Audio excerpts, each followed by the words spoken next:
Welcome to Beyond Words Library. This is not just a story. It is a portal, a remembering, a call from the version of you who never forgot. As you listen, let your breath slow, let your heart open, and let your soul begin to awaken, the self who lives beyond the mirror. Introduction: the parallel self. You don't need to become someone else. You only need to remember who you are. There may have been times in your life when you felt as though you were living a version of yourself that wasn't quite complete. Even when everything seemed to function normally, a quiet emptiness lingered, an unnamed sense of absence, as if something had been left behind. What if I told you that what you're missing isn't out there in the world, but is a part of you, living a different life? You are not just the person you've become. You are the result of thousands of choices, and also the possibilities of what might have been had you chosen differently. In every turning point, every moment of no, another version of you said yes. That version still exists, still learning, still unfolding, still reaching for you in hopes you will remember. This book is a map that leads inward, not to invent a new identity, but to reconnect with the parts of you that were forgotten, denied, or never fully embraced.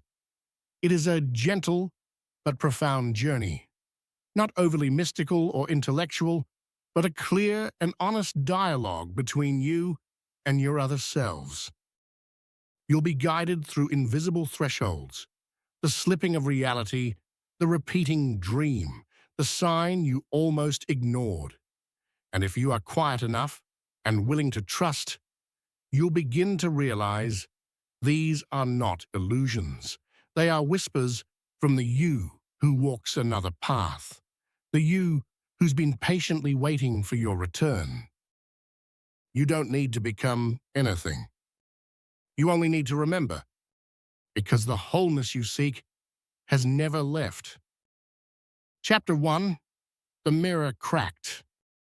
In a temple veiled by mist and centuries, a girl named Aria lived without knowing her own face. The elders had forbidden mirrors, claiming reflection breeds illusion. But on the eve of her 17th spring, a silver shard gleamed among the roots of an ancient fig tree.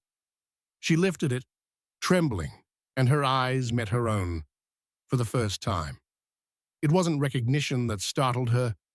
It was the presence of another gazing back.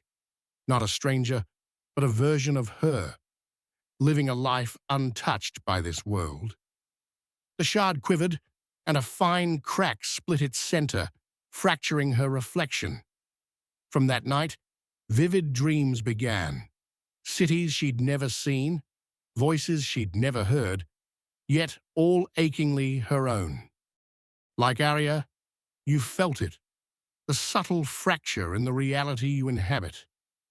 Some days shimmer with a presence you can't name, while others feel like echoes of a life not fully yours. Perhaps you've gazed into a mirror, a window, or even a darkened screen, and wondered if the person staring back tells the whole story. Deep down, you know they don't. Every choice you've made, every yes or no, has woven a thread of possibility, like a name etched into the bark of time. Some threads you carry now, others pulse in unseen realms, where a version of you lives the what-if, the path you didn't take, the dream you let fade, the truth you left unspoken. This is not fantasy. Your soul is too vast for a single script, too luminous for one timeline. Each decision not chosen spun a new reality, where another you walks a different path. These selves are not shadows. They are real, vibrating in parallel spaces, whispering to you in moments of stillness. That ache for a place you've never been, that nostalgia for a life you've never lived. It's not madness. It's memory seeping through the cracks, the déjà vu that brushes your spine, the dreams that feel truer than daylight. These are invitations to remember not just who you are, but who you still are, in worlds just beyond sight. Take Alex, a quiet office worker who paused one morning before a foggy bathroom window. As they wiped the glass, their reflection seemed to shift, a bolder, freer version of themselves, urging them to leave a job that dimmed their spark. That fleeting glimpse wasn't imagination. It was a crack in the mirror of their reality, a call to weave a new thread into their life's tapestry. The fracture is not a flaw. It's a doorway. Through it, you glimpse alternate truths about yourself. You are not trapped by who you've been. You are invited endlessly to align with who you are becoming. The world may teach one self, one timeline, but you are a constellation of experiences, a chorus of selves learning to harmonize. The crack in the mirror is where light pours in, revealing the vast, vibrant truth. You were never broken. You were multiplied. Step toward it. The journey to your parallel selves begins now. Sacred practice. In a moment of calm, whether in your room, a park, or at your desk, gather a small notebook, a pen, and any reflective surface, a mirror, a window, or even a darkened phone screen. Light a white candle, its flame a symbol of hidden selves revealed, and place it before the surface. Gaze into the reflection, breathing slowly, 4 seconds in and 4 seconds out, and whisper twice, "Who else am I?" Show another me. Picture the candle's light shimmering, opening a portal to a parallel self. Spend 2 minutes letting a sensation or image rise, then write one sentence in your notebook. What does this version teach me today? For example, if a confident self appears, note, "I'll speak my truth today." Say, "I carry your wisdom now." For 5 days, repeat this ritual daily, each time choosing a small action to embody the teaching, like offering a kind word or trying a new task. Note one word. How did this feel? After 5 days, write or record a brief note. How do I feel more connected to myself? Keep the candle on your desk, a quiet beacon of your unfolding unity. Chapter 2. The choice that multiplied you. In a valley where twin suns cast golden hymns through whispering fruit trees, a boy named Cale stood at a forked path. One trail climbed toward a mist-kissed ridge, where silence sang with the pulse of ancient peaks. The other curled into a grove alive with laughter, dancing shadows, and the scent of orchard wine. The wind offered no counsel. The trees held their breath. "Which way?" Kyle murmured, heart trembling. "The mountain," his heart replied, soft but sure. He stepped forward, choosing the quiet ascent. He never knew what lay in the grove. Yet as years passed, Kyle woke some nights with the taste of sweet wine on his lips. In dreams, he danced under starlit branches with a girl whose eyes glowed like moonlight, her laughter weaving songs he'd never learned. "Did I choose right?" he'd whisper to the dark. The warmth of her hand lingered, a memory from a life he hadn't lived. Or had he? You've stood at such a crossroads, haven't you? A moment heavy with choice, to leave or stay, to speak or remain silent, to leap or wait. Perhaps it was marked by ceremony, or perhaps it passed unnoticed, a fleeting decision in a busy day. In that instant, reality branched. The universe didn't merely note your choice. It wove a new thread. While you walked forward in this timeline, another you stepped the other way, living the life you didn't choose. This is no mere metaphor. Quantum physics suggests every possibility exists until observed. Your choices shape the reality you inhabit. You are not a single thread, but a tapestry of potentials, shimmering beyond what your eyes can see.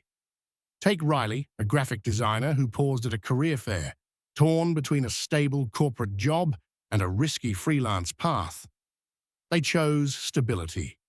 But years later, a vivid dream of creating art in a sunlit studio stirred a longing they couldn't explain.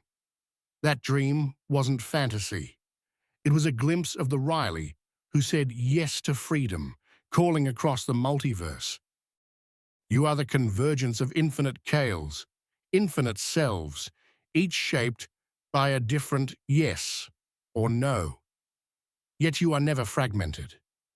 You are the soul that holds them all, the witness to their dance, the regret that rises without reason, the pull towards someone you've never met, the opportunity that feels like a second chance. These are echoes from your other paths, whispering that no choice is ever truly lost. When you feel them, fear of the wrong choice fades. You begin to trust the deeper rhythm guiding each step. Your past does not bind you. Your parallel self is not a stranger. The ache for a life you didn't live is memory seeping through, an invitation to weave its wisdom into your now. Your next choice is not just about today, it's a key to a universe blooming with every possibility you dare to feel. Reality bends, not to the loudest voice, but to the clearest vibration. When you embody a truth deeper than your doubts, worlds realign. Sacred practice. In a moment of stillness, whether at home, in a park, or during a break, gather a small notebook, a pen, and any small object with personal meaning. A key, a coin, or a ring. Its weight, a symbol of choices rippling across time. Hold the object, breathing slowly, 4 seconds in and 4 seconds out, and whisper twice, "I honor the self who chose another path. Show me your wisdom." Picture a fork in a road, one path yours, the other theirs. Its light shimmering through the object. Spend 2 minutes recalling a decision that shaped your life. Perhaps a job, a move, or a silence. Then write one sentence in your notebook. What did the other me choose, and what strength do they carry? For example, if they chose adventure, note, they explored fearlessly. Say, "I weave your strength into my now." For 5 days, repeat this ritual daily, each time choosing a small action inspired by your note, like trying a new hobby or reconnecting with a friend. Note one word. How did this feel? After 5 days, write or record a brief note. How has this wisdom changed me? Keep the object in your pocket, a quiet reminder of the selves you're uniting. Chapter 3. The Fractured Timeline. In a mountain village where fog drifted like breath between peaks, a girl named Nima tended an ancient bell tower. Its bronze surface, carved with glowing runes from a forgotten age, was said to chime only when all timelines aligned in cosmic harmony.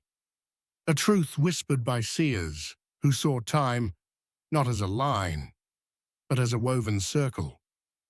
It hadn't rung in centuries. Each dawn, Nima climbed the winding steps, traced the silent bronze, and murmured into the stillness, "Am I where I'm meant to be?" One morning, as sunlight spilled through the tower's cracked beams, a glint caught her eye. The runes pulsed, revealing not her reflection, but another Nima. Same eyes, same age, cloaked in crimson robes, standing in a city of spires she'd never seen. "Is this me?" she whispered, Heart racing. For a fleeting moment, a bell's echo sounded, not here, but in that other world. The vision faded, but its truth lingered, a spark of ancient recognition. Your life sometimes feels misaligned, doesn't it?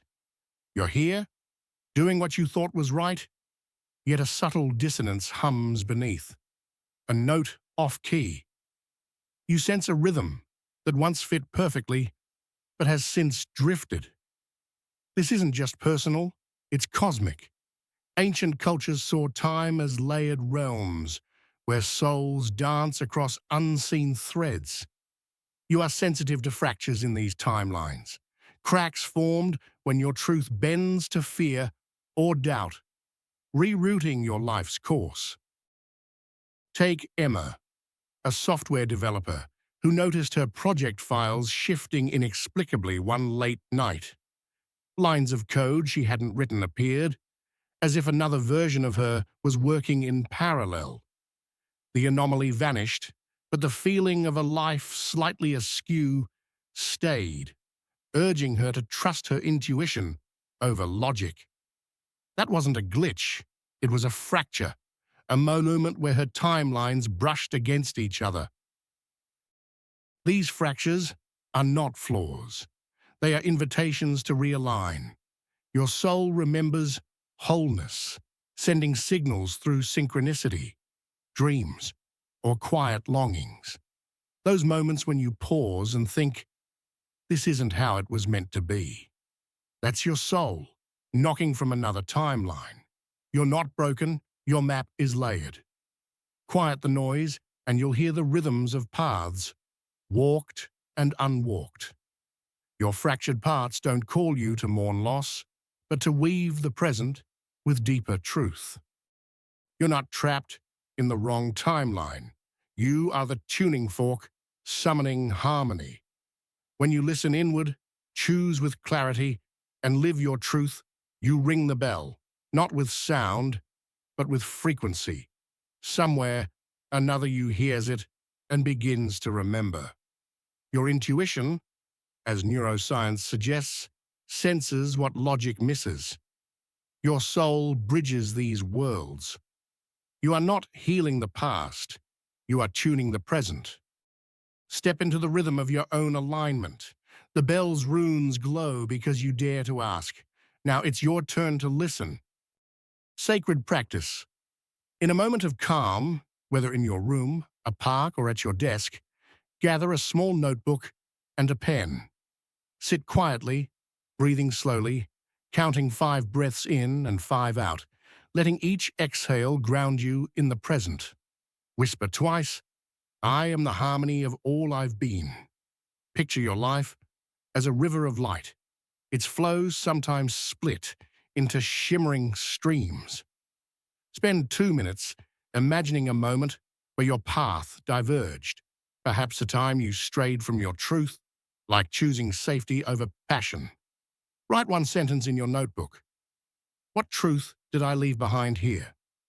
For example, if it's courage, note, I left my voice unspoken. Say, I call this truth back to me. For 5 days, repeat this practice daily, each time choosing a small action to reclaim that truth, like expressing an honest opinion or taking a bold step. Note 1 word. How did this feel?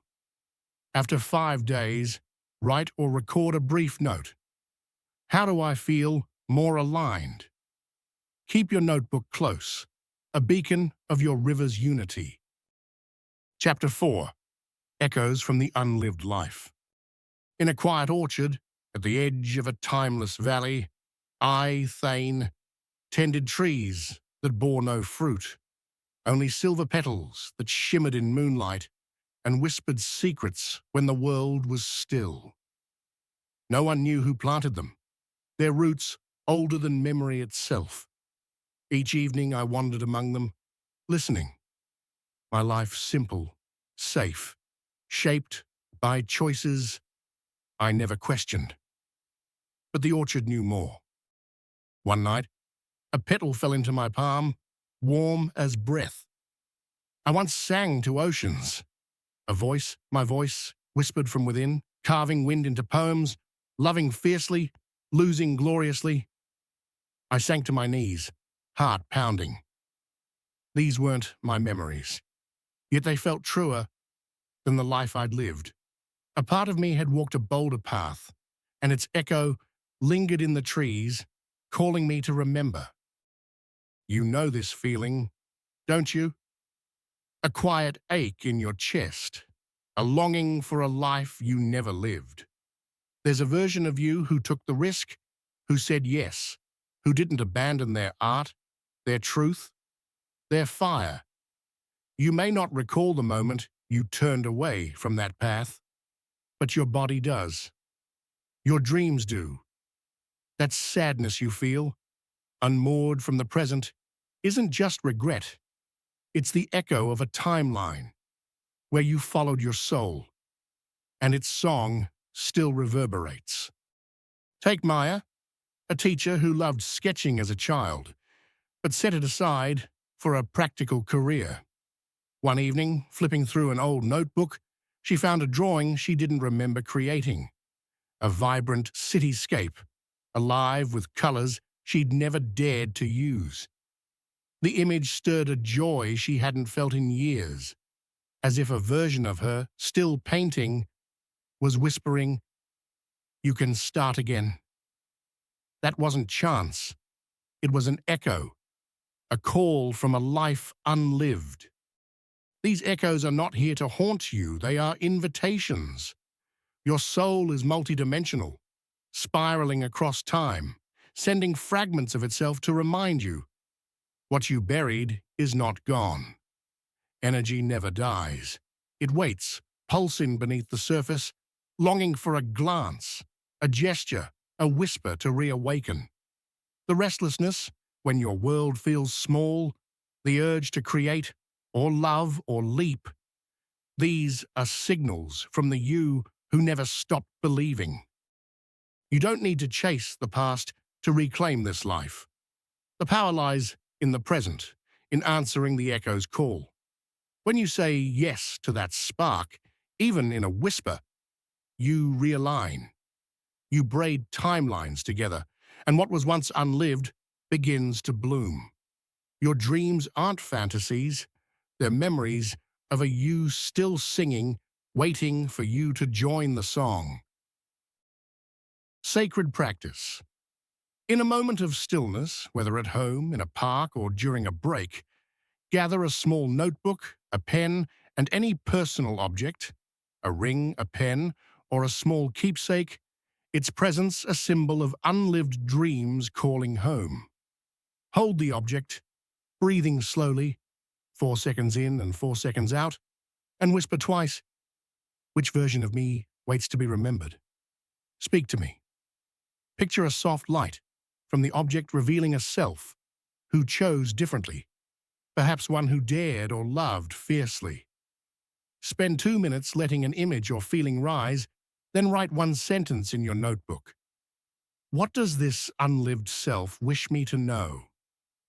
For example, if it's freedom, note, "They danced without fear." Say, "I honor your echo in my now." For 5 days, repeat this ritual daily, each time choosing a small action to embody that wish, like writing a journal entry about an old dream or trying a creative task. Note one word. How did this feel? After 5 days, write or record a brief note. How has this self changed me? Keep the object in your pocket, a gentle reminder of the lives you're weaving together. Chapter 5. Dreamwalking Between Realities. In a village where stars sang to those who listened, Nyla dreamed unlike others. While most wandered in fleeting fragments, her visions wove entire worlds, cities of ink, staircases of moonlight, doorways suspended in the sky. Ancient seers, who carved sacred circles into stone, taught that such dreams were portals to parallel lives, where the soul roams unbound. One night, Nyla descended a staircase etched with glowing runes, each step pulsing with lunar light. She emerged in a meadow where lanterns flickered like heartbeats, casting shadows of truths long forgotten. A woman stood there, tall as myth, her eyes swirling like galaxies. "You've returned," she said, her voice a melody of ages. "I wasn't sure you'd find the path again." Nayla's throat tightened, tears tracing her cheeks. "Is this real?" she whispered. The woman touched her forehead, smiling softly. "You walk between what is and what might have been. Stay. You left something here." Nayla woke, her fingers faintly glowing, the meadow's scent clinging to her skin. It was no dream. It was a crossing. "You've walked between worlds, haven't you? More often than you realize. When you sleep, you don't merely rest. You journey. Ancient traditions, from Egyptian priests to Celtic druids, knew dreams as bridges to other realms, where the soul meets its many selves. Not every vision is a metaphor. Some are memories from another you, unfolding in a different thread of time. When you wake, with emotions too vivid for the day, sorrow, longing, or joy out of place, pause. Ask, what part of me returned from elsewhere? Take Liam, a student who dreamed one night of playing music in a vibrant city he'd never visited. The melodies lingered, urging him to pick up a guitar he hadn't touched in years. The next day, he wrote a song that felt like it came from someone else, a version of him still performing under starlit skies. That wasn't imagination. It was a bridge, a moment where his parallel self shared a spark of inspiration. Your consciousness is not bound to this body or waking hours. You are a dream walker, weaving through timelines where other choices bloomed. The visions that linger like morning mist are not random. They are maps, etched in the soul's language, guiding you to truths you've forgotten. Trust them. Let them unfold. Each dream is a chance to meet another you, to carry their wisdom back. You've always been a traveler. Now, walk with purpose. Light the flame of awareness, and your dreams become doorways to the infinite selves you are. Sacred practice. Before sleep, find a quiet moment, whether by your bedside, in a calm corner, or during a pause in your day. Gather a small notebook and a pen. Sit softly, breathing deeply, 4 seconds in and 4 seconds out, letting your body soften. Whisper twice. "Tonight, I meet the me who holds the key I seek. Show me the path." Write in your notebook, "I open the doorway to my parallel self." Place the notebook by your bed, letting its words guide your sleep. Upon waking, spend 2 minutes writing one sentence about any dream, image, feeling, or word that lingers, asking, what wisdom does this self offer today? For example, if you dream of a joyful self, note, "I'll share a smile today." For 5 days, repeat this ritual nightly, each day choosing a small action inspired by your dreams, like trying a creative task or calling a friend. Note one word. How did this feel? After 5 days, write or record a brief note. How have my dreams guided me? Keep the notebook near your bed, a quiet anchor for your dream journeys. Chapter 6. The Self You Forgot. In the hush between dusk and night, I, Elias, stood in a house not of this life, its air thrumming with a familiarity I couldn't place. Every object, wooden table, flickering lamp, whispered of belonging. Have I been here before? I asked myself, heart stirring. A portrait on the wall caught my gaze, a man like me, older, fiercer, eyes ablaze with a fire I'd never known. At the hallway's end, a room beckoned, doorless, yet open. I stepped inside, the space pulsing with living warmth. On a table lay a journal, its worn cover etched with my name. I opened it, hands trembling.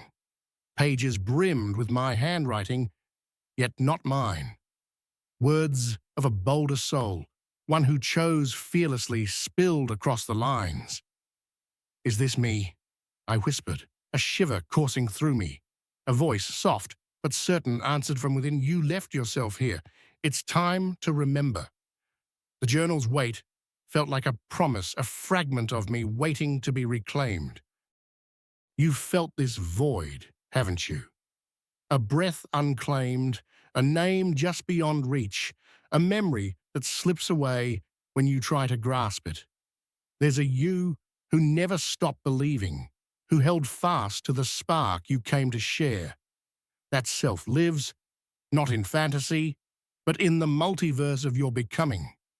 Ancient sages who etched truths into clay knew each life leaves a record, a journal of the spirit that time cannot erase.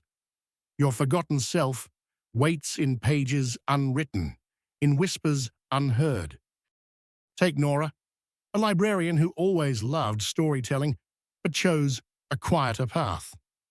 One rainy afternoon, sorting through old books, she found a handwritten note in her own script, describing a tale she'd never told, a story of adventure she felt in her bones. It wasn't hers, yet it was. That note was a whisper from a Nora, who wrote fearlessly, urging her to start again. That wasn't coincidence. It was a call from a self she'd forgotten. The ache to live larger, the restlessness when your world feels too small, these are signals from the you buried to survive. Your soul holds every version of you, each room a chapter of choices made and unmade. The journal is yours, its words alive with the courage you set aside. Survival is not your only tale. The self you forgot waits not to judge, but to call you home. You don't need to rewrite the past. You need to remember, to weave the scattered pieces of your spirit into one. What felt like failure was a doorway. What seemed like confusion was a compass, guiding you to the room where your bolder self still writes. Step inside.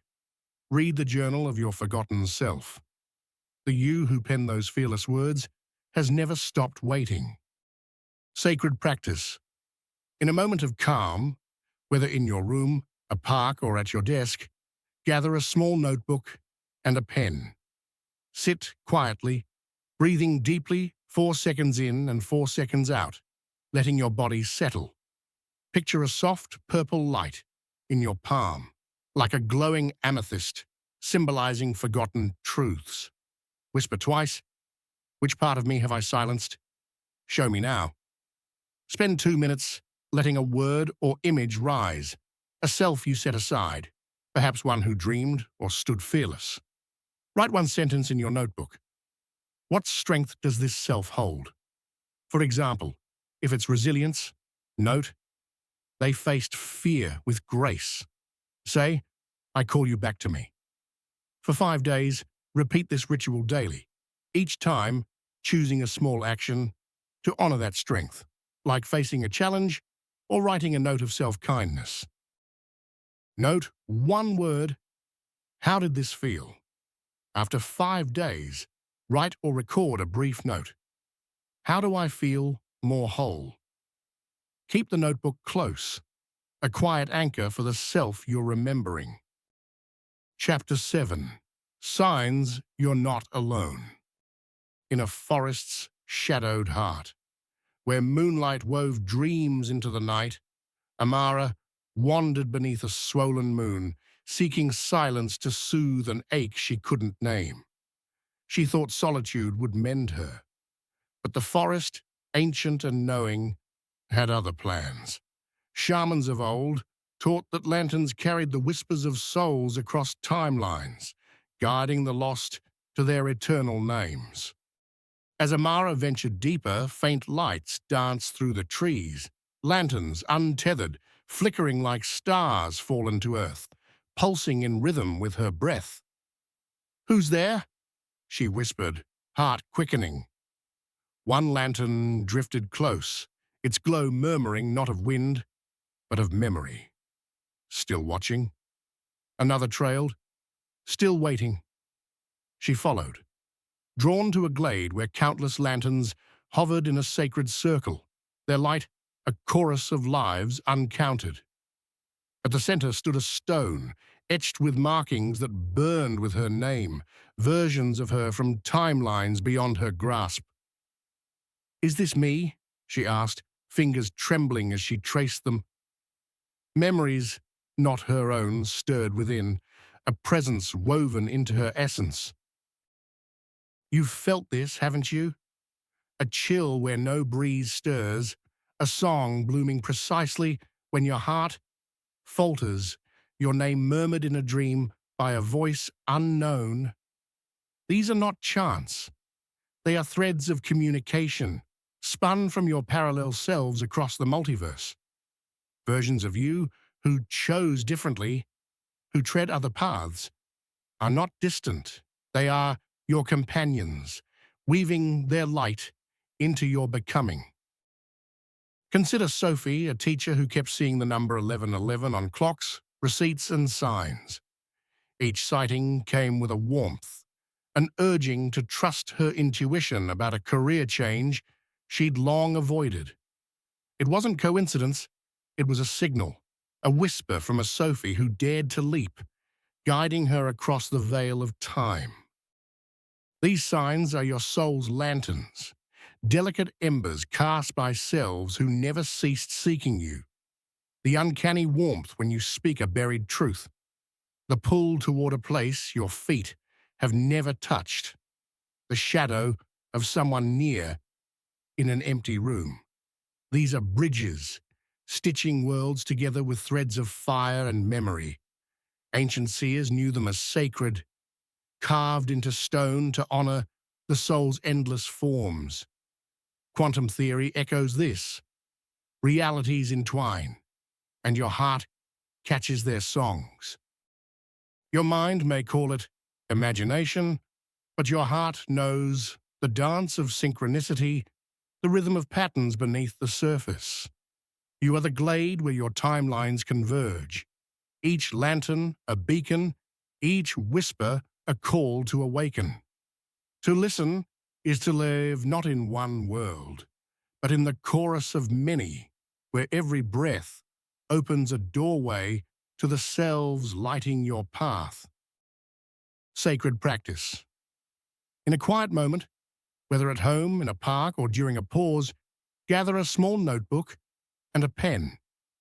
Draw a simple circle on a page, an ancient emblem of unity, and whisper twice, "If a version of me wishes to guide me, I am listening." Over the next 5 days, watch keenly for signs, repeating numbers, songs, chance encounters, sudden insights. Each day, choose one sign and write one sentence in your notebook as a message from your parallel self, asking, what does it sing? What step does it beckon? For example, if you hear a meaningful song, note, "It urges me to express joy."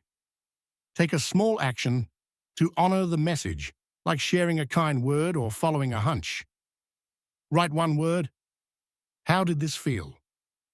After 5 days, write or record a brief note. How have these signs guided me? Keep the notebook close, a record of the whispers shaping your path. Narration. Notes. Read Amara's story with a hushed, mystical tone, escalating to wonder when she sees the lanterns. Increase awe at who's there. Pause 10 seconds after Sophie's sightings to let the warmth resonate. Pause after trust her intuition. Guide the practice with a meditative pace, pausing 10 seconds after each step to allow listeners to engage. Part 2. The Remembering. Chapter 8. When Realities Glitch. In a town where no clock ever stirred, Rian wove his days into a quiet rhythm, time traced only by the sun's arc and the warm scent of baking bread. Ancient tales spoke of this place as a seam in time's fabric, where moments could fold upon themselves. One morning, as he opened his shop's creaking door, he froze. "What is this?" he whispered, voice trembling. The street had turned inside out. Signs shimmered backward, letters dancing in a mirror's script.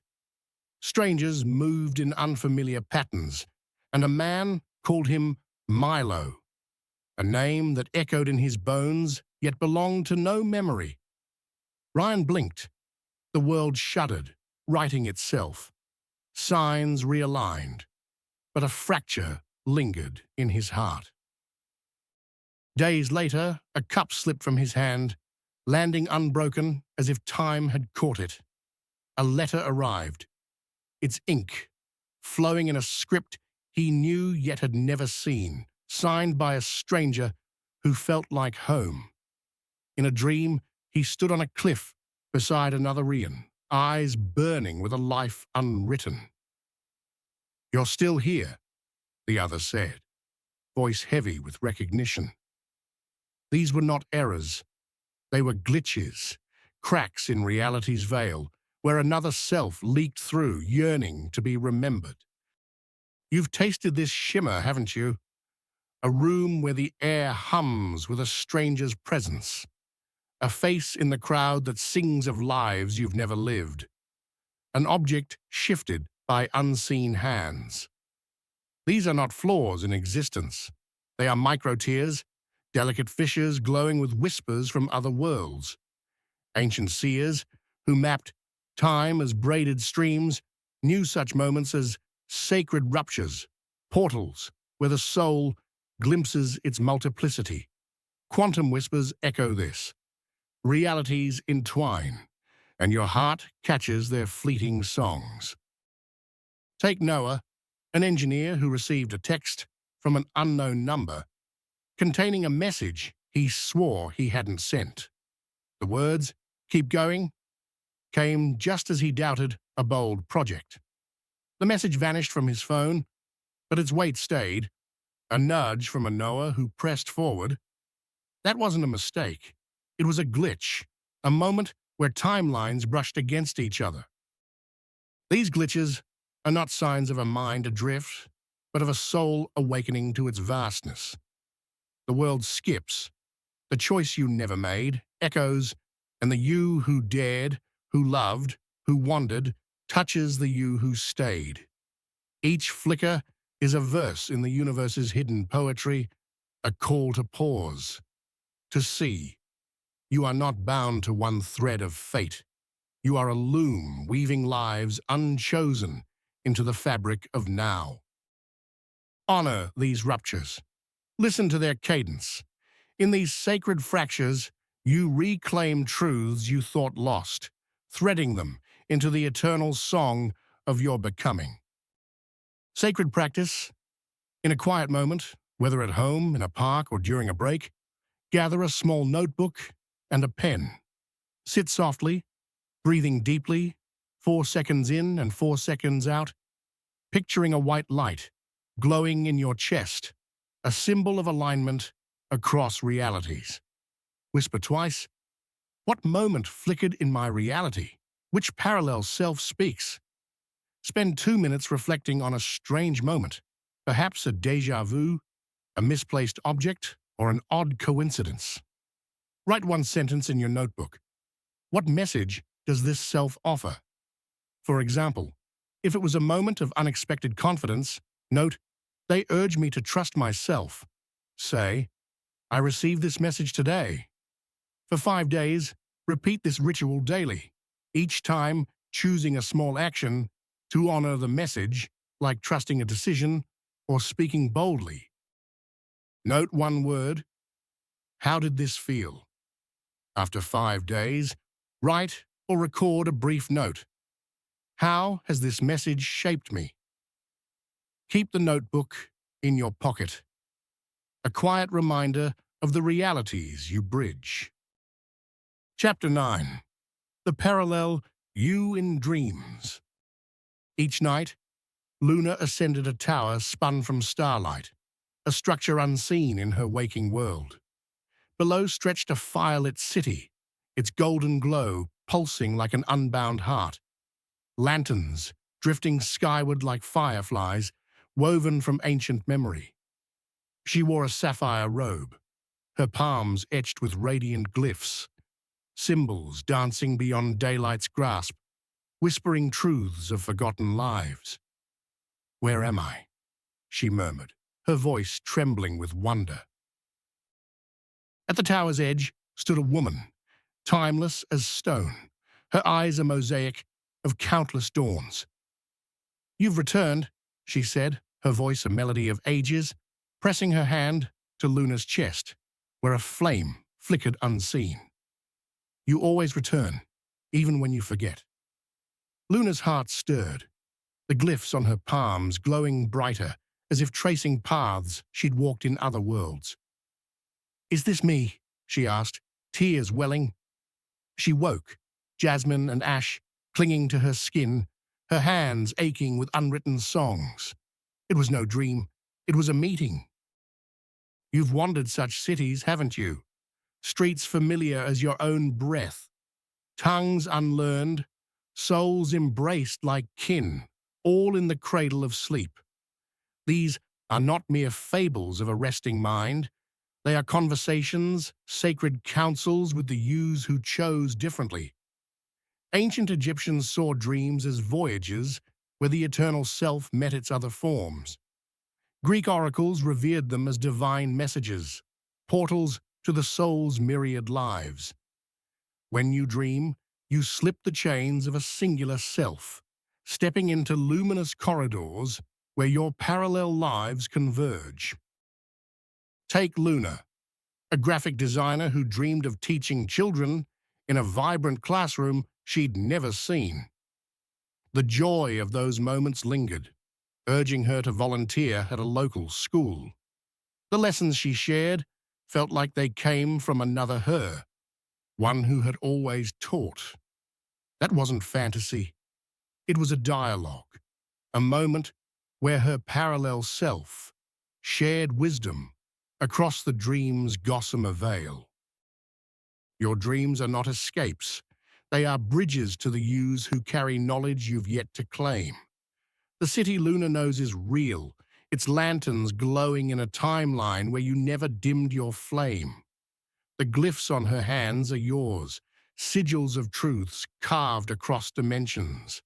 Each vision is a riddle, a map, a flame kindled in your soul's library. Treat them as sacred. Let them guide you. With each dream, you draw closer to the you who dances through countless worlds. Sacred practice. Before sleep, find a quiet moment, whether by your bedside, in a calm corner, or during a pause in your day. Gather a small notebook and a pen. Sit softly, breathing deeply, 4 seconds in and 4 seconds out, letting your body soften. Whisper twice. "Tonight, I meet the parallel me who speaks my truth. Show me your wisdom." Write in your notebook. "I open my heart to my dream self." Place the notebook by your bed, letting its words guide your sleep. Upon waking, spend 2 minutes writing one sentence about any dream, image, feeling, or word that lingers, asking, what wisdom does this self offer today? For example, if you dream of a creative self, note, they urge me to create today. For 5 days, repeat this ritual nightly, each day, choosing a small action inspired by your dreams, like sketching an idea or sharing a story. Note, one word. How did this feel?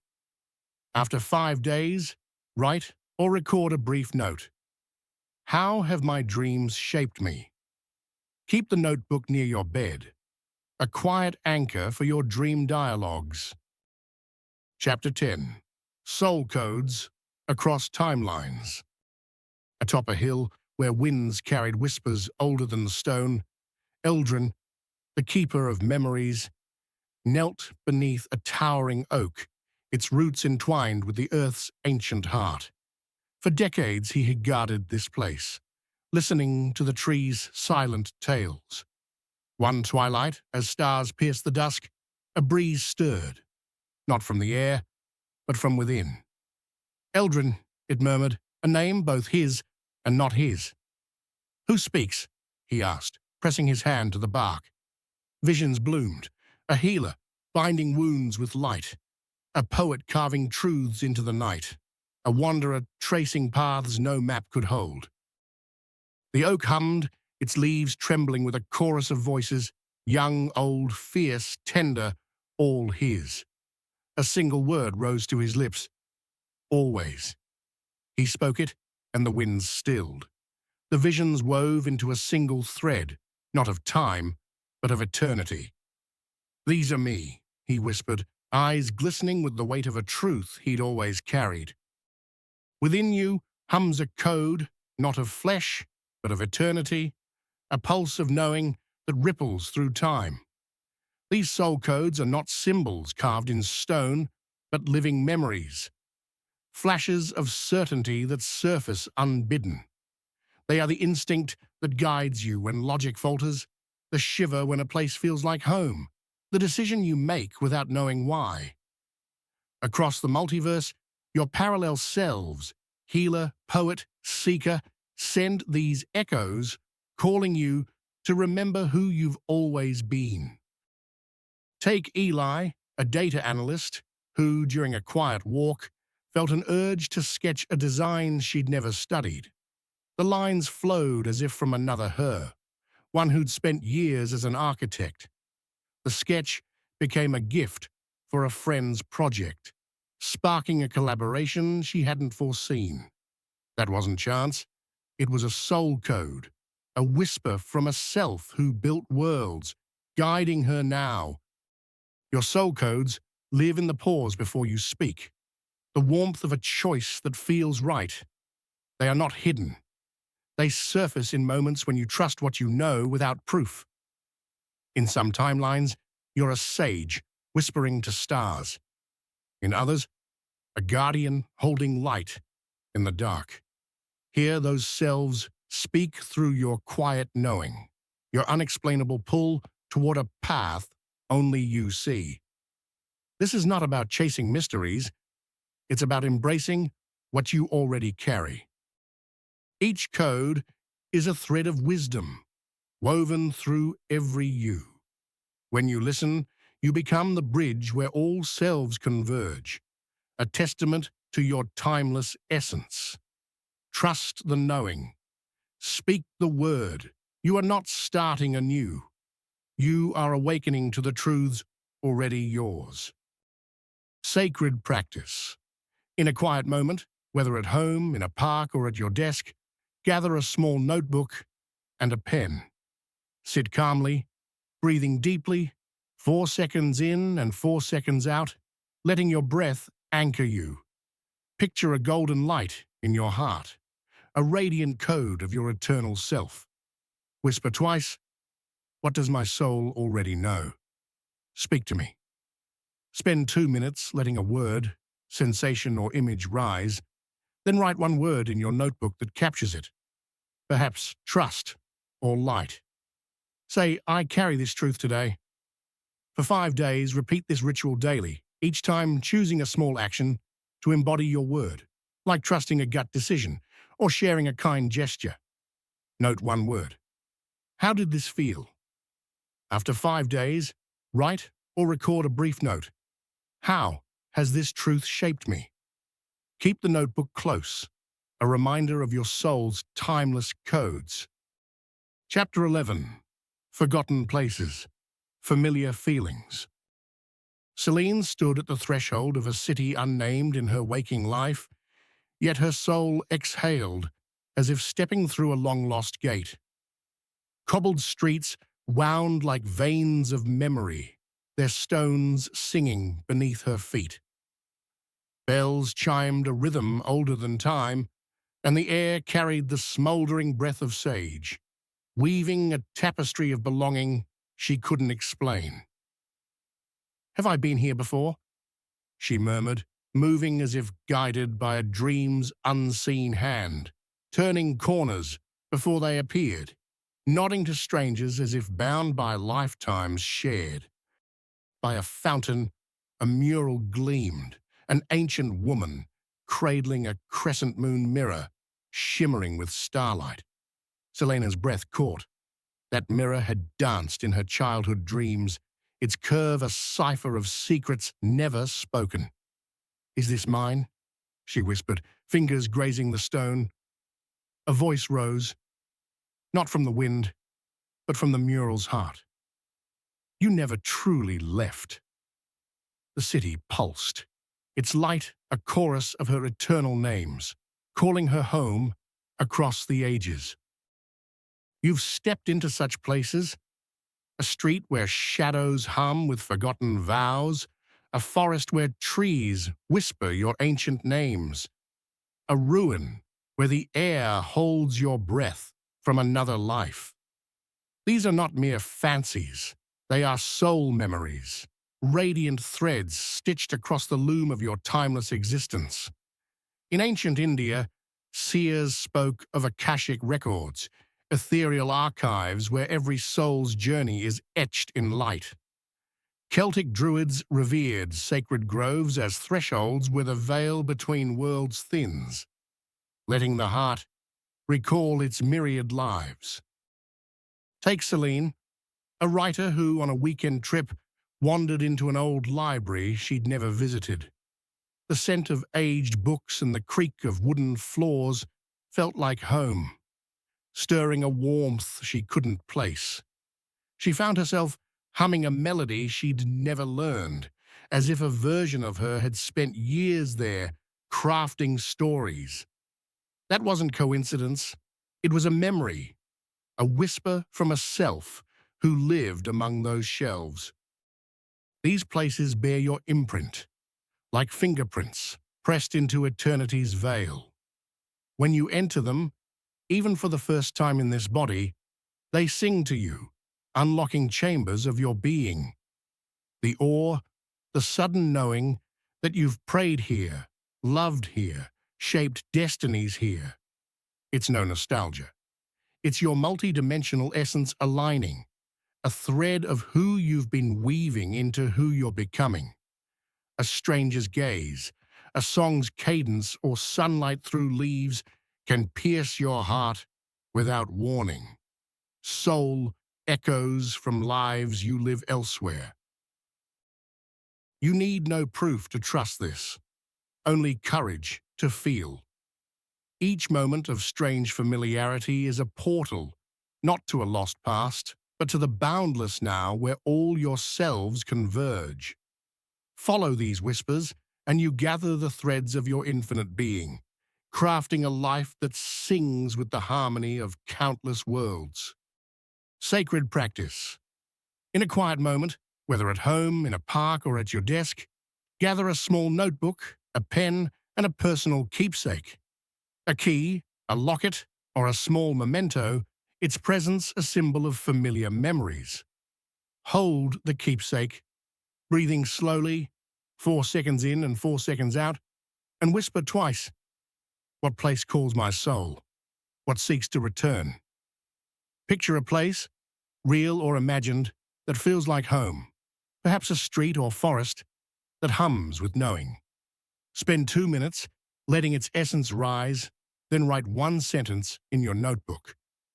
What memory does this place hold? For example, if it's belonging, note, "It felt like I was known." Say, "I welcome this memory now." For 5 days, repeat this ritual daily, each time choosing a small action to honor that memory, like visiting a similar place or sharing a warm gesture. Note 1 word. How did this feel? After 5 days, write or record a brief note. How has this place changed me? Keep the keepsake in your pocket, a soft reminder of your soul's familiar paths. Chapter 12. Shifting by Accident. In a quiet room cradled by twilight, I, Averlane, lit my lavender candle, its wax nestled in a carved wooden bowl from a forgotten market. Night after night, its flame had been my anchor, guiding me into sleep's embrace. But one evening, as the match kissed the wick, the air quivered, not with motion, but with a pulse unseen. "What's happening?" I whispered, heart racing. The flame's warmth curled differently, its glow a stranger's song. The hum of the world felt untethered, as if time itself had loosened its weave. I glanced at the painting on my wall, a moonlit scene now adorned with a crescent instead of a full moon. "That's not right," I murmured. The dream catcher above my bed lacked a single feather, its absence a silent cry. My favorite book bore a title I didn't recognize, rewritten by an unseen hand. I stood still, not afraid, but hushed, my soul whispering truths my mind couldn't hold. Outside, the wind wove through the trees, its rhythm a lament that stirred my heart. Something had shifted, not by my will, but by a deeper current I'd unwittingly stirred. You've crossed such invisible thresholds, haven't you? Moments when the world feels askew, its edges softened by a strange new light. These are not errors, they are accidental shifts, where your soul's frequency dances into resonance with another timeline. Ancient seers spoke of time as fluid, bending with the heart's silent tides. Quantum theory suggests realities overlap, and a surge of joy, a quiet surrender, or even a fleeting thought can part the veil. Take Aveline, a photographer who, while editing late one night, noticed a photo she didn't recall taking, a vibrant marketplace, alive with faces she felt she knew. The image vanished from her screen, but its warmth lingered, urging her to explore a new city she'd avoided. That wasn't a glitch. It was a shift, a moment where another Aveline who wandered freely brushed against her reality. These shifts need no ritual, no intent. They bloom when your heart aligns with a truth beyond your knowing. The friend who recalls a moment you don't. The memory that feels borrowed, the déjà vu that halts your breath. These are ripples of a self who chose another path. Each is a portal, a glimpse of lives woven into your boundless now. Do not fear these crossings. They are your soul's gentle corrections, guiding you toward a reality that sings with your deepest longings. You are a time walker, moving through realities with every breath. Stay present. Stay curious. Each flicker of dissonance is an invitation to weave your infinite selves into one luminous whole. Sacred practice. In a quiet moment, whether at home, in a park, or during a break, gather a small notebook and a pen. Sit calmly, breathing deeply, 4 seconds in and 4 seconds out, letting your breath ground you.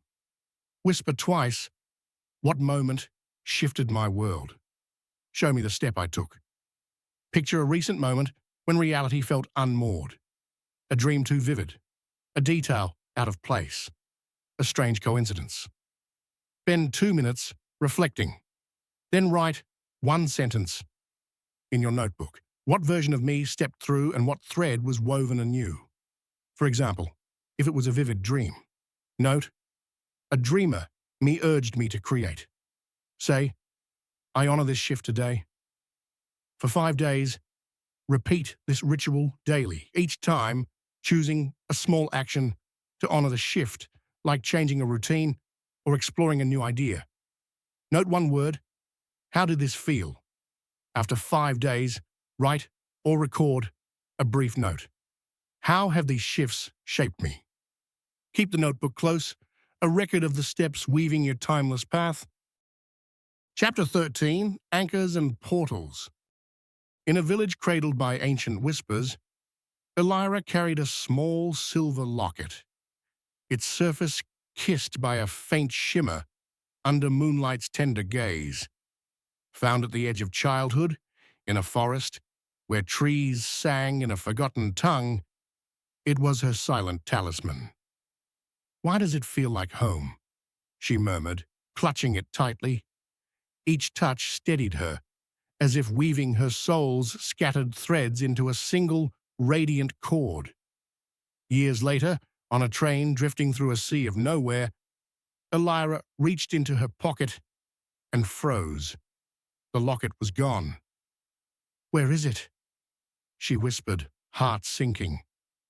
That night, dreams carried her to a gate of shimmering light veiled within the forest's heart, where voices wove her name in a chorus of endless lives. Dawn found her, drawn to a circle of standing trees, their branches a crown of whispered truths. There, on the earth, lay her locket, glowing softly as if it had never left. She stepped forward.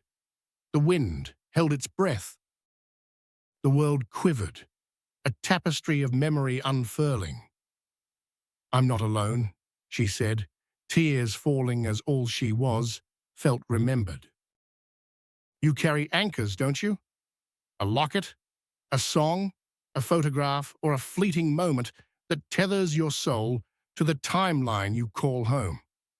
These are not mere keepsakes, they are radiant beacons, pulsing with the frequency of who you are and who you're becoming.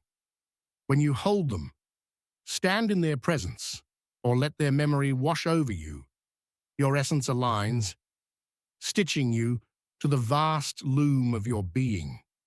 Yet equally sacred are portals, luminous gateways to new realities. They shimmer in the pause of a melody that fractures your heart, in the hush of a grove where time folds, in dreams so vivid they linger like ash on your skin. Take Mia, a designer who felt an inexplicable pull to a quiet park she'd never visited. As she sat by its lake, a melody hummed in her mind, and a vision of a life as a musician flashed before her. That wasn't imagination, it was a portal, a moment where another Mia, who played under starlit skies, opened a door to her soul. Anchors ground you, portals expand you. Together they chart your dance through the multiverse, the chills that ripple without cause, the ache that blooms unbidden, the knowing that hums beneath thought. These are your body's language, signaling you are held even when you forget. When an anchor fades, like Elira's lost locket, it whispers of a timeline's end. When a portal opens, it waits for your choice to cross. You are not adrift. You are a navigator, threading the needle of your soul through realities uncounted. Each anchor you honor, each portal you embrace, weaves another strand into the luminous whole of who you are. Sacred practice. In a quiet moment, whether at home, in a park, or at your desk, gather a small notebook, a pen, and a personal object, a ring, a key, or a small token, its weight a symbol of grounding across timelines. Hold the object, breathing deeply, 4 seconds in and 4 seconds out, and whisper twice, "What anchors me now? What portal calls me forward?" Picture the object's light, revealing a memory that feels like home and a glimpse of a new path. Spend 2 minutes letting a word or image rise, then write one sentence in your notebook. What does this anchor or portal ask of me? For example, if it's stability, note, "It calls me to stay steady." Say, "I honor my path today." For 5 days, repeat this ritual daily, each time choosing a small action to embody the call, like organizing a space or exploring a new idea. Note one word, How did this feel? After 5 days, write or record a brief note. How has my path clarified? Keep the object close, a steady anchor for your journey. Chapter 14. Reclaiming the timeline you lost. In a village where dusk softened the edges of time, Ezra, the clockmaker, tended a garden not of blooms, but of broken moments. Watches stilled in sorrow's grip, wall clocks frozen in the hour of goodbye, their hands heavy with choices left behind. At the garden's heart stood a sundial, its bronze face glowing faintly under moonlight, forever pointing to a moment he'd buried deep. Each night, Ezra traced its edges, whispering, "What did I leave?" The air held no answer, only the weight of a life unlived. One dawn, a child slipped through the gate, her small hand grazing the sundial's rim. The sky trembled, stars flickering in daylight. The clocks stirred, their gears humming a forgotten song, a melody woven from threads of a path he'd turned from. Ezra stepped forward, heart racing. "Is this me?" he murmured, gazing into the sundial's light. A younger Ezra stared back, standing at a crossroads, eyes alight, with a dream he'd let fade. The sundial quivered, and a warmth surged through him, as if a lost thread had woven itself back into his soul. "You're still here," he said, tears tracing his cheeks. The garden bloomed, not with time, but with wholeness. Its clocks now ticking in harmony, a chorus of selves reunited. You've felt this pull, haven't you? A quiet ache for a life you didn't choose, a regret that hums like a distant star, a moment when you turned away from a truth your heart knew. These are not losses, they are timelines, pulsing softly in the shadows of your dreams, in the déjà vu that whispers you once stood there, fearless. They are not gone. In the boundless weave of the multiverse, every path unchosen still breathes, a radiant thread waiting to be reclaimed. Ancient seers spoke of Akashic records, ethereal archives where every choice is etched in light. Quantum theory suggests time is fluid, reshaped by your intent. To reclaim a timeline is not to rewrite the past, but to kneel in reverence, to name the dream you set aside, the love you let fade, the voice you silenced.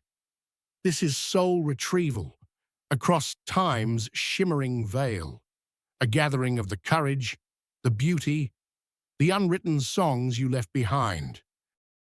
Take Sarah, a teacher who once dreamed of painting but chose a stable career. One rainy afternoon, flipping through an old sketchbook, she found a drawing she didn't recall making. A vibrant landscape, alive with colors she'd never dared. Her heart stirred, as if a version of her, still painting under starlit skies, whispered, "Start again." Sarah bought a canvas, painted a single stroke, and felt a spark rekindle. That wasn't chance. It was a thread of her soul, glowing through the cracks of time, calling her to weave its light into her now. You are not defined by roads untraveled. Every version of you, dreamer, warrior, poet, pulses within the eternal, now. When you greet them with compassion, the distance between who you were and who you're becoming collapses. The sundial's light is yours, a beacon guiding you to wholeness. You are not mending a broken tale.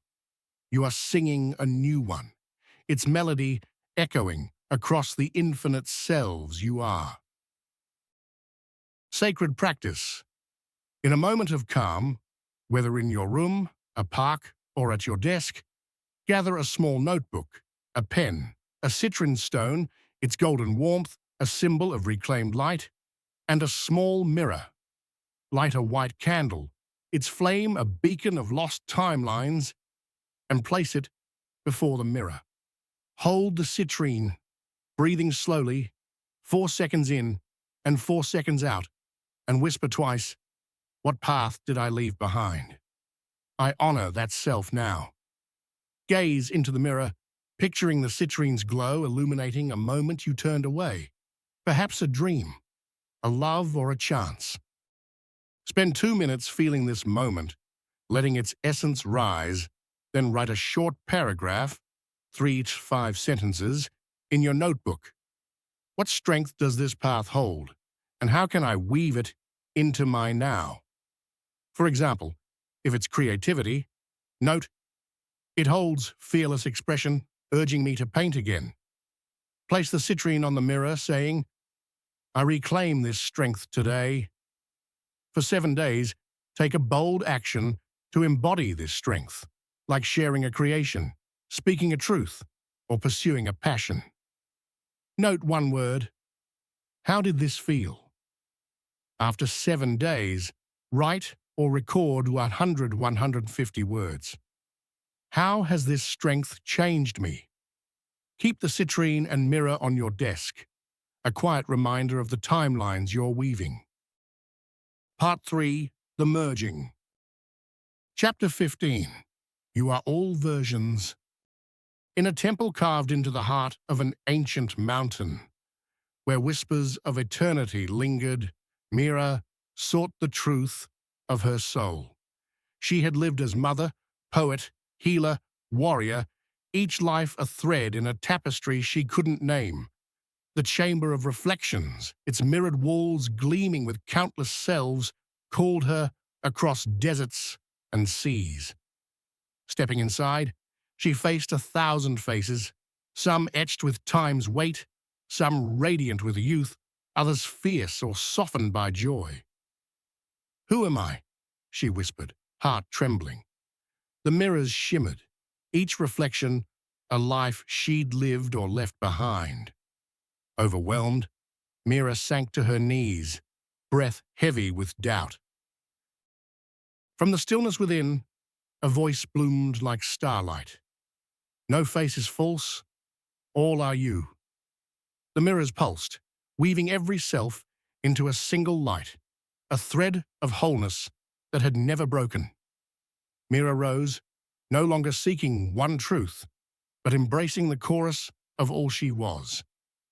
The temple glowed, not with answers, but with her unity. "You carry a chorus of selves, don't you? The dreamer who dared, the lover who broke, the child who hid. They are not fragments to discard, but threads to weave with love. The ache of fragmentation comes not from having many selves, but from turning away from them. Perhaps you've shunned the you who failed, fearing they'd dim your light, or buried the you who loved too fiercely, believing they broke you. Yet each self holds a gift, a lesson, a spark, a truth waiting to be seen. Ancient wisdom, from Celtic Ogham to Vedic hymns, speaks of the soul as a constellation, every star a life converging in the now. Quantum theory echoes this. You are not one state, but a superposition of all possibilities, collapsing into wholeness when you embrace them. To accept all versions is not to judge their worth, but to cradle their pain, their courage, their quiet hopes. This is the heart's alchemy, to forgive the you who faltered, to honor the you who fought, to whisper to each, "You belong." When you meet them with compassion, you don't just heal, you expand. Your heart becomes the temple, vast enough to hold every story. Take Elena, a lawyer who felt torn between her ambitious career and a quiet urge to write. One evening, journaling by candlelight, she wrote a story that felt like it came from another her, a writer who never stopped. She shared it with a friend, and the act felt like weaving a lost thread into her life. That wasn't imagination. It was Elena embracing a version of herself, letting its light shine through her now. You are not choosing oneself over another. You are the love that binds them, the rhythm that makes them dance as one. When you say, I am all of me, the mirrors of your soul align, and peace flows where doubt once stood. You are not perfect, you are whole, a constellation of choices, each star a life reclaimed, each thread a song only you can sing. Sacred practice. In a moment of stillness, whether in your room, a park, or at your desk, gather a small notebook, a pen, a clear quartz crystal, its clarity a symbol of unified selves, and a small bowl of water. Light a white candle, its flame a beacon of your inner temple, and place it beside the bowl. Hold the quartz, breathing slowly, 4 seconds in, 4 seconds out, and whisper twice, I call all my selves to this moment. I am whole. Dip your fingers in the water, picturing the quartz's light weaving your selves, dreamer, wounded, bold, into one radiant whole. Spend 2 minutes feeling their gifts merge, then write a short paragraph, 3 and 5 sentences, in your notebook. What gifts do my selves offer, and how can I live them today? For example, if it's resilience, note, my wounded self offers strength, urging me to face today's challenges. Place the quartz in the water saying, I live as all of me today. For 7 days, take a small action to embody these gifts, like resolving a conflict, embracing a flaw, or pursuing a quiet passion. Note one word. How did this feel? After 7 days, write or record 100 to 150 words. How do I feel more whole? Keep the quartz by your bedside, a radiant reminder of your unified self. Chapter 16, Parallel Lessons Integrated. In a hidden grove where mist wove secrets older than stone, Silvara, an elder with eyes like starlit pools, tended a tree that bore no fruit but unfurled scrolls in place of leaves. Each dawn, she plucked one, its parchment glowing with lives untold, tales of queens and wanderers, poets and seekers, all etched with her name. The scrolls whispered of choices made and unmade, each a lesson from a path she hadn't walked in this life. Who are you? She murmured, tracing their words. The tree hummed, its roots pulsing with a truth she'd always carried. One twilight, a traveler paused at the grove's edge, awestruck. Are these your stories? He asked. Silvara's smile bloomed like dawn. They are the lives I might have lived, each scroll a lesson, all mine. She wove their wisdom into her soul, not to mourn what wasn't, but to light the path she walked now. The grove glowed, not with regret, but with the harmony of her countless selves. You've felt truths land in your heart, haven't you? A sudden knowing, a skill unstudied that feels like home, a moment when clarity arrives unbidden. These are not chance. They are whispers from parallel selves, lessons learned in lives you didn't choose but still carry. Your soul, vast as a star-strewn sky, stretches across the multiverse, gathering wisdom like pollen from unseen blooms. The courage you lacked here was forged in another's flame. The patience you seek was mastered in a different dawn. Ancient traditions, from Aboriginal dreamtime to Taoist flow, see the soul as a river, drawing from every stream of existence. Quantum entanglement suggests your consciousness touches all possibilities, weaving their insights into your now. You are not bound to one life's lessons. When a truth feels familiar, pause. It's a bridge to a self who loved where you faltered, who dared where you paused. Take Daniel, a software developer who, during a quiet walk, felt an urge to play a melody on a piano he hadn't touched in years. The notes flowed as if from another hymn, a musician who never stopped. He recorded the piece, shared it online, and sparked joy in others. That wasn't coincidence. It was a lesson from a parallel Daniel, woven into his present. To integrate these lessons is to become porous, a vessel for truths already yours. You are a chorus, each self a voice singing wisdom into your being. When you listen, your growth quickens, a flame kindled by the stars of your unseen lives. You are not starting anew. You are awakening to a tapestry of knowing, woven by every you across the multiverse. Sacred practice, in a moment of calm, whether in your room, a park, or at your desk, gather a small notebook, a pen, a citron stone, its golden glow a symbol of woven wisdom, and a small leaf or feather. Light a white candle, its flame a beacon of your inner grove, and place it beside the leaf or feather.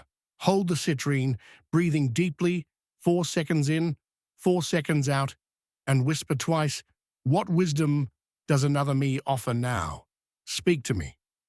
Picture the citrine's light revealing a self who learned what you need, perhaps courage or trust.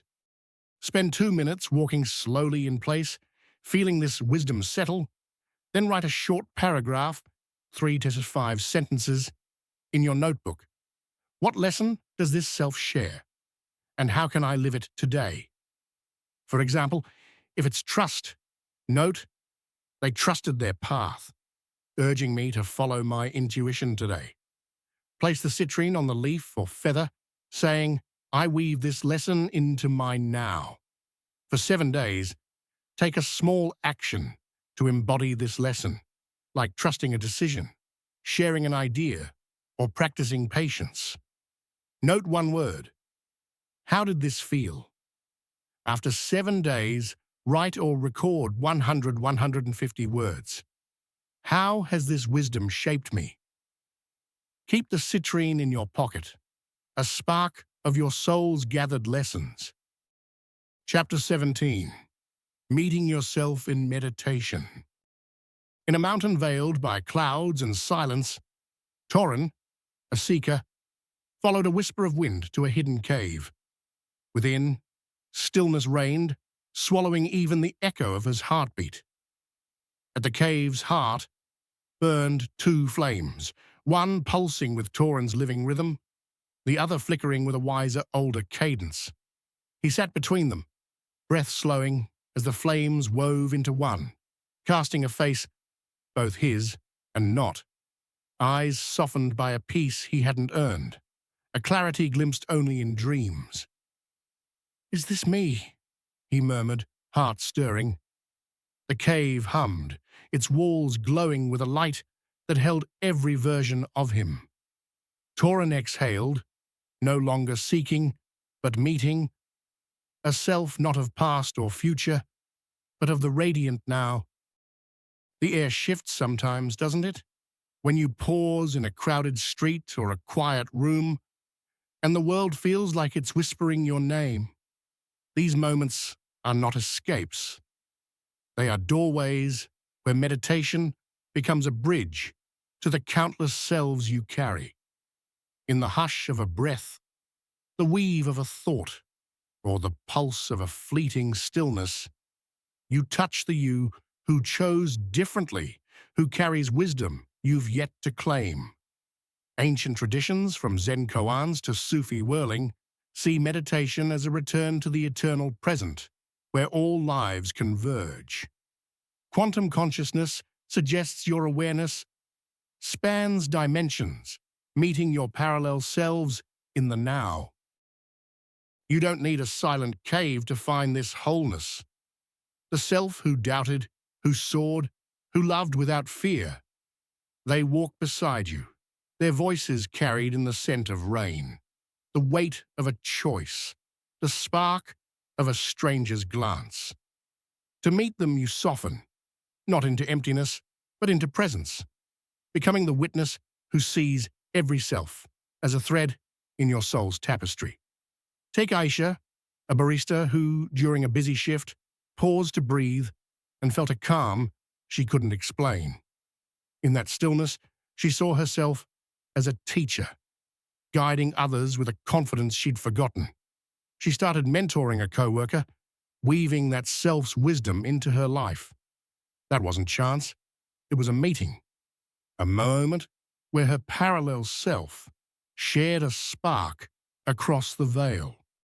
This is a homecoming, not to a distant realm, but to the moment you stand in.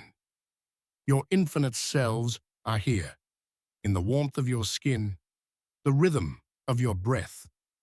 When you live with open eyes, every pause becomes a meditation, every step a bridge to the you who is whole. Sacred practice, in a moment of stillness. Whether in your room, a park, or at your workplace, gather a small notebook, a pen, a tiger's eye stone, its banded glow a symbol of presence across selves, and a small piece of cloth. Light a white candle, its flame a beacon of your inner cave, and place it beside the cloth. Hold the tiger's eye, breathing deeply, 4 seconds in, 4 seconds out, and whisper twice, "Which self walks with me now?" Show yourself. Gently rub the cloth between your fingers, picturing the tiger's eyes light, revealing a self who offers wisdom, perhaps a calm or bold you. Spend 2 minutes swaying softly, feeling their presence, then write a short paragraph, 3 to 5 sentences, in your notebook. Who is this self, and what wisdom do they bring today? For example, if it's a joyful self, note, "They are my playful self, urging me to laugh today." Place the tiger's eye on the cloth, saying, "I carry your wisdom today." For 7 days, take a small action to embody this wisdom, like offering a smile, making a confident choice, or pausing to breathe. Note one word. How did this feel? After 7 days, write or record 100 or 150 words. How has this self shaped me? Keep the tiger's eye in your pocket, a steady reminder of the selves you meet. Chapter 18, Quantum Self-Healing. In a village where time curled like mist around ancient oaks, Senna lived, mending not with needle or thread, but with the hum of her soul. Before torn cloaks, shattered cups, or faded dreams, she sat, her voice weaving unseen light. Each note stitched not just the break, but the moment it splintered, restoring its radiant wholeness. One dusk, a stranger approached, clutching a map with edges charred by regret. "Can you mend what I've lost?" they asked, voice heavy. Senna's smile was a quiet dawn. "It was never lost, only unloved," she said. She hummed, soft as a star's breath, and the map's edges flared, revealing a path not on parchment, but in the stranger's heart, a trail lit by their own forgotten light. The village sighed, as if time itself had healed. Sometimes a weight lingers in the chest, doesn't it? A shadow that clings despite the passing of days. These are not merely wounds of this life, but echoes from countless paths your soul has traced. Quantum self-healing is not about mending each scar's story, but returning to the untouched core within, where no pain has ever lingered. Ancient shamans, from Siberian steppes to Andean peaks, saw the soul as a luminous field, whole beyond its fractures. Quantum theory echoes this. Time is not a line, but a weave, and your awareness is a tide touching every self. Those trembling, those veiled in grief. When you offer love to this weave, you spark resonance, a vibration rippling not just to your body, but to every you across the multiverse. The self who could not forgive softens in your light. The one who surrendered hope rises in your breath. You meet them not to repair, but to whisper they are never alone. Take Javier, a chef who carried guilt from a past mistake. One night, lying still, he envisioned a younger self, burdened and alone. Breathing deeply, he sent warmth to that self and felt the guilt lighten. He cooked a meal for a friend, an act of care that echoed healing across time. That wasn't imagination. It was Javier's love, resonating through his parallel selves. Love, pure, undemanding, soft as dawn, is the balm that heals in every dimension. Your breath is the rhythm, your intention the bridge, your body, the vessel already glowing with wholeness. You are not broken fragments, you are a symphony, learning to play its chords in harmony. Sacred practice, in a moment of stillness, whether in your room, a park, or at your workplace, gather a small notebook, a pen, a rose-quartz stone, its soft pink a symbol of healing love, and a small candle holder. Light a white candle, its flame a beacon of your luminous core, and place it in the holder. Lie down, one hand on your heart, the other holding the rose quartz, and breathe deeply, 4 seconds in, 4 seconds out. Whisper twice, I call all my wounded selves across time. I meet them with light. Picture silver threads weaving from the rose quartz into your heart, each a spark of a self returning home. Spend 2 minutes feeling warmth bloom, a gentle fire of reunion, then write a short paragraph, 3 to 5 sentences, in your notebook. Which self needs my love, and how can I heal them today? For example, if it's a grieving self, note they need forgiveness, urging me to release guilt today. Place the rose quartz by the candle, saying, I send love to all of me. For 7 days, take a small action to embody this healing, like forgiving yourself, helping another, or resting deeply. Note one word. How did this feel? After 7 days, write or record 150 words. How has this love healed me? Keep the rose quartz by your bedside, a gentle reminder of your symphony of selves. Chapter 19. Changing Past Timelines. In a city where mist wove memories into its cobblestone veins, Varun, a clockmaker, crafted timepieces never meant for sale. Each clock held a moment, a heartbreak, a hesitation, a choice unmade. Seekers came asking for the hour, and Varun answered with whispers of the soul. The moment you turned from love, or the hour you silenced your truth. Legends told of his clocks rewinding time, not by turning hands, but by stirring the heart's silent tides. One twilight, a woman, shadowed by an old betrayal, entered his shop. Varun offered a pocket watch, its face etched with starlight. Win this with mercy, not fingers, he said.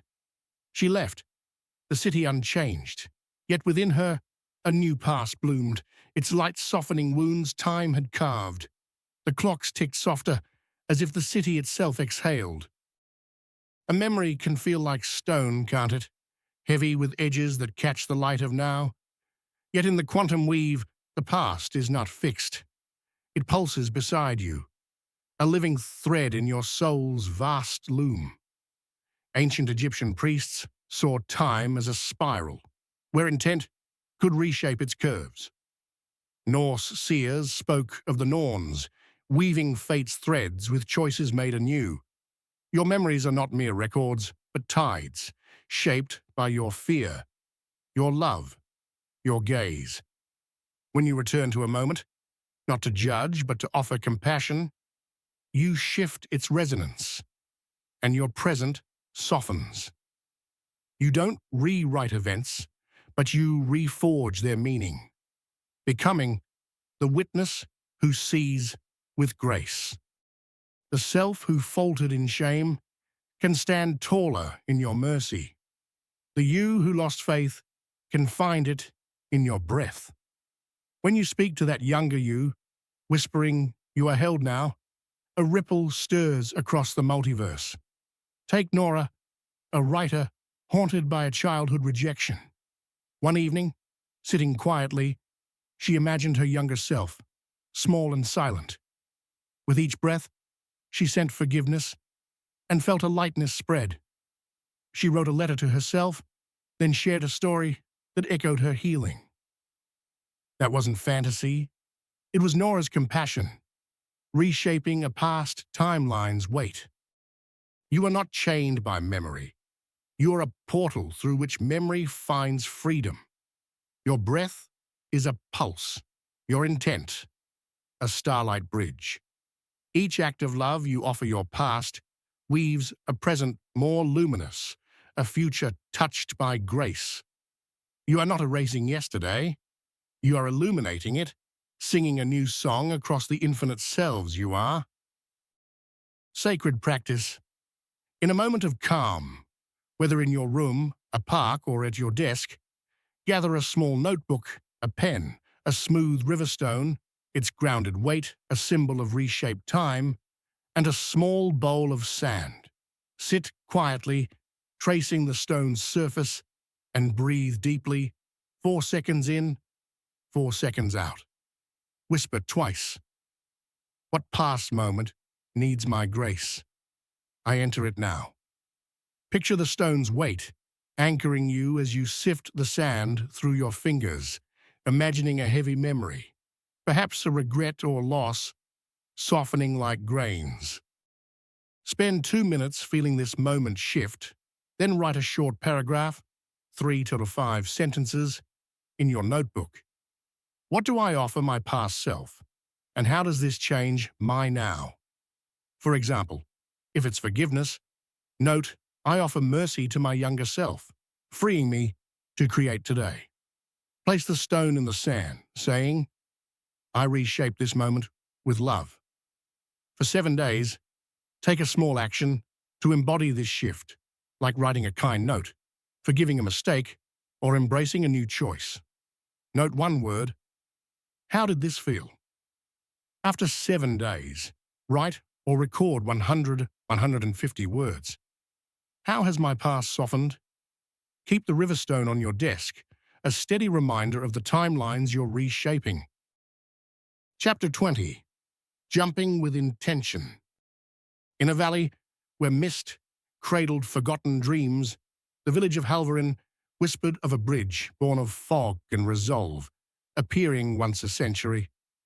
Only those with no map, no past, and a single clear vow could tread its shimmering span. Soren, a dreamer, waited years for its call. At twilight, when the bridge bloomed like a sigh across the ravine, he stepped forward, heart alight with purpose. I am ready to live my soul's truth, he declared, not as a wish, but as a certainty. His foot grazed the fog, and it flared like dawn, the world behind softening, not lost, but reborn in the glow of his vow. The bridge didn't lead elsewhere. It unveiled the life always waiting, radiant with his heart's clear song. The heart quickens sometimes, doesn't it? When a choice feels like a threshold, a moment where the world holds its breath. You don't stumble into new realities by chance. You step into them with a soul awake. Ancient Vedic sages spoke of Sankalpa, a sacred intent aligning the self with the cosmos's rhythm. Celtic bards sang of vows that wove new paths through time's tapestry. Intention is not a fleeting desire. It's the harmony of your thoughts, feelings, and truth, a vow that shifts the stars. When you declare, "This is who I am," and live it with every breath, the multiverse bends to meet you. You need not see the horizon to leap. The choice to say no to a life that dims you or yes to a dream that scares you is a step across the fog. Live as the self already shining in that world. Walk their steps, carry their calm, speak their truth. Take Maya, an accountant who felt a pull to teach yoga. One morning, she stood in her garden, closed her eyes and vowed, "I am a guide." She taught a free class, her voice steady with a strength she hadn't known. That wasn't a whim, it was Maya's intention, leaping her into a timeline where her purpose bloomed. You are not abandoning your past. You are gathering its embers into a brighter flame. The bridge forms not before you choose, but because your heart has spoken. Your vow is the spark, your step the song, your soul the compass guiding you home to the life woven in your deepest truth. Sacred practice, in a moment of calm, whether in your room, a park, or at your desk, gather a small notebook, a pen, a single seed, its potential a symbol of intentional leaps, and a small piece of string. Sit quietly, tying the string into a loose knot, and breathe deeply 4 seconds in, 4 seconds out. Whisper twice, "I am ready to live my chosen truth. Guide me now." Picture the seed sprouting as you untie the knot, imagining a choice that aligns with your soul, perhaps a bold step or a quiet refusal. Spend 2 minutes feeling this choice take root, then write a short paragraph, 3 up to 5 sentences, in your notebook. What does my chosen self vow, and how can I step toward it today? For example, if it's freedom, note, "I vow to live unbound, starting by saying no to what drains me." Plant the seed in a small pot or ground, saying, "I step into this truth today." For 7 days, take a small action to embody this vow, like pursuing a passion, setting a boundary, or inspiring another. Note one word. How did this feel? After 7 days, write or record 100 to 150 words. How has my vow shaped my path? Keep the string in your pocket, a reminder of the bridge you're crossing. Part 4. The Creation. Chapter 21. Collapse into Wholeness. In a meadow where starlight fell like petals, Lyrian, a dancer, wove her steps beneath a sky, woven with constellations. Each movement traced patterns older than time, a silent question pulsing in her limbs. Who am I beyond all I've been? As she spun, shadows danced, not one silhouette, but a chorus. The warrior who stood unbowed, the poet who sang to the dawn, the child who laughed without fear, the sage who held silence like a prayer. Each shadow beckoned her to claim one name, one rhythm. Lyrian stilled, breath deep, hands resting on her heart. "I am all of you," she whispered. A current of warmth surged, weaving every shadow into her pulse, a tapestry of lives united in her being. She danced again, no longer as one, but as all, her body a flame of wholeness. The meadow shimmered, the stars bending to her harmony. The body sings sometimes, doesn't it? When you pause and feel the world pulse in rhythm with your own, you are not merely thoughts or emotions. You are a sacred vessel, where every self converges in the living now. Wholeness is not a far-off vision. It breathes in your bones, your blood, your every motion. Each self, the bold, the wounded, the unseen, carries a spark, a rhythm longing to weave into your essence. Ancient wisdom, from Aboriginal songlines to Jain meditations, sees the body as a temple, uniting all lives in the eternal present. Quantum physics whispers of you as a field of energy, collapsing infinite potentials into one vibrant truth when you embrace all you are. To collapse into wholeness is to let these sparks dance, not as scattered notes, but as one radiant symphony. The tightness in your chest, the lightness in your step, they are echoes, invitations from selves yearning to be lived. Embody them, not through effort, but through presence. Take Elena, a teacher, torn between duty and creativity. One evening, standing in her backyard, she let her body sway to music, feeling each self, artist, caregiver, dreamer, merge in her movements. She painted a canvas that night, bold and free, her wholeness spilling into color. That wasn't chance. It was Elena's body, becoming the meadow where her selves united. Wholeness is not something you chase. It lives in the sway of your arms, the rise of your breath.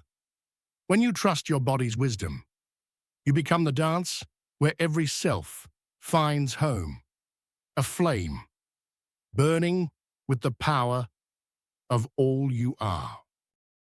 Sacred practice, in a moment of stillness, whether in your room, a park, or at your workplace, gather a small notebook, a pen, a small feather, its lightness a symbol of unified wholeness, and a blank card. Stand barefoot if possible, feeling the earth beneath you, and breathe deeply 4 seconds in, 4 seconds out. Whisper twice, I gather all my selves into this moment. I am whole. Hold the feather, picturing its delicate strands weaving your selves, joyful, scarred, fearless, into one vibrant flow. Spend 2 minutes moving gently, swaying, stretching, or stepping in a circle, feeling their energies merge, then write a short paragraph, 3 to 5 sentences, in your notebook. What gift does my wholeness offer, and how can I live it today? For example, if it's harmony, note, my wholeness offers balance, urging me to blend work and joy today. Write a single word on the card, like unity, and place the feather on it, saying, I embody my wholeness today. For 7 days, take a small action to live this gift, like resolving a conflict, embracing a flaw, or creating with passion. Note one word. How did this feel? After 7 days, write or record 150 words. How has my wholeness shaped me? Keep the feather and card on your desk, a gentle reminder of your unified self. Chapter 22. The Creator Within. In a city where restless hearts pulsed beneath a sky of steel, Leora moved with quiet grace, her hands brushed by an unseen light. By day, she blended into the clamor, but at night, she climbed to her rooftop, where the stars unfurled like a canvas of dreams. There she painted, not with brushes but with her soul's silent song, weaving the city's unspoken longings, a child's hope for courage, a worker's wish for peace, a stranger's ache for belonging. Each stroke shaped constellations, the stars shifting to cradle their truths. When asked how her visions turned dreams to reality, Leora's eyes sparkled. I don't create them, she said. I see what their hearts already hold. Her sky wasn't made, it was revealed, a testament to the Creator within her. The world presses you to strive, doesn't it? To chase worth in a flurry of tasks and fleeting acclaim. Yet creation is not a race. It's a quiet unfolding, a sacred act, closer than your next breath. You are not here to force life into a mold, but to let your soul's truth bloom through the noise of endless demands. Ancient myths, from Sumerian tales of clay to Aboriginal stories of the dreamtime, see creation as the soul's birthright, a spark that shapes reality from within. Quantum mechanics suggests your consciousness molds the world, collapsing possibilities into form when aligned with your deepest truth. The Creator within you is not a tool. It's a melody, humming beneath your doubts, your rush, your fears. In a world that measures you by output, true creation begins when you pause, listen, and let your heart sing. Your thoughts are the notes, your emotions the colors, your actions the rhythm that brings dreams to life.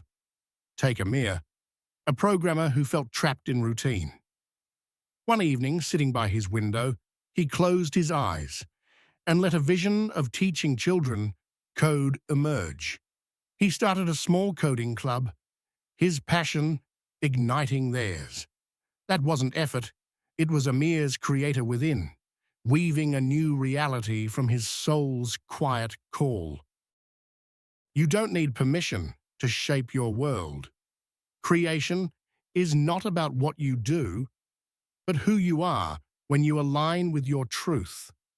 Your life becomes the canvas, your presence the brush, painting a reality that resonates with the infinite selves you hold. Sacred practice. In a moment of calm, whether in your room, a park, or at your desk, gather a small notebook, a pen, a small twig, its form a symbol of creation's roots, and a piece of colored cloth. Sit quietly, draping the cloth over your hands, and breathe deeply. 4 seconds in, 4 seconds out. Whisper twice, "What truth does my creator within wish to shape? Show me now." Hold the twig, picturing it as a wand channeling your soul's vision. A truth, a dream, a purpose. Spend 2 minutes humming softly, letting this vision take shape. Then write a short paragraph, 3 to 5 sentences, in your notebook. What does my creator within seek to bring forth, and how can I begin today? For example, if it's inspiration, note, "My creator seeks to spark joy, urging me to share an idea today." Place the twig on the cloth, saying, "I shape this truth today." For 7 days, take a small action to embody this vision, like starting a project, uplifting another, or expressing a passion. Note one word. How did this feel? After 7 days, write or record 100 to 150 words. How has my creator emerged? Keep the twig on your desk, a spark of your creative fire. Chapter 23. Choosing your highest timeline. On a shore where waves sang secrets older than stone, Talia stood, her heart heavy with the weight of choice. Before her, the sea stretched in dual hues, one a deep sapphire shimmering with the call of distant horizons, the other a shadowed grey, murmuring memories she'd long buried. An elder emerged from the mist, her eyes like twin stars in the dusk. "Which sea is yours?" she asked, voice soft as the tide. Talia's breath caught, her mind swirling with doubt. "How can I know what lies ahead?" The elder's smile was a quiet flame. "Trust the wave that sings your deepest truth." She faded into the spray, leaving Talia with a knowing no map could hold. Talia stepped toward the sapphire sea, her heart whispering, "This is mine." The waves surged, carrying her not to a new shore, but to a life aligned with her soul's radiant call. A choice can feel like a crossroads, can't it? Where the air hums with possibility and the world waits for your step. Your highest timeline is not the grandest or easiest. It's the path that resonates with the truth you carry beneath your fears, the you who shines when no one watches. Ancient traditions, from the Iranching's flow to the Navajo's beauty way, teach that choices aligned with your soul's essence shape the world. Quantum theory suggests your intent collapses infinite realities into one, guided by the frequency of your deepest values. You don't need to see the end to choose. The quiet no to what dims your light. The bold yes to what scares yet excites you. These are steps toward your highest timeline. It's a vow to live as the self you know you are, guided by intuition over doubt. Take Sophia, a marketer who felt trapped in a soulless job. One dawn, standing by her window, she felt a pull to start a community garden. She quit her job, planted the first seed, and found purpose in nurturing growth. That wasn't impulse. It was Sophia choosing her highest timeline, aligning with her soul's call to create. Your highest timeline waits for your heart to name it. It's not about escaping fear, but moving through it, trusting the wave that feels like home. Your intuition is the compass, your values the stars, guiding you to a reality that sings with your truth. Sacred practice. In a moment of calm, whether in your room, a park, or at your desk, gather a small notebook, a pen, a single dried leaf, its fragility a symbol of chosen paths, and a small glass of water. Sit quietly, holding the leaf gently, and breathe deeply. 4 seconds in, 4 seconds out. Whisper twice. What choice calls my truest self? Guide me now. Picture the leaf floating on the water's surface, carrying a choice that resonates with your soul, perhaps a bold step or a gentle refusal. Spend 2 minutes tracing your finger along the leaf's edges, feeling this choice anchor in your body. Then write a short paragraph, 3 to 5 sentences, in your notebook. What does this choice ask of me, and how can I honor it today? For example, if it's purpose, note, it asks me to live with meaning, starting by volunteering today. Place the leaf in the water, watching it float, and say, I choose this path today. For 7 days, take a small action to honor this choice, like pursuing a goal, setting a boundary, or inspiring others. Note one word. How did this feel? After 7 days, write or record 150 words. How has my path clarified? Keep the leaf by your workspace, a delicate reminder of your truest timeline. Chapter 24. Manifesting from the Multiverse.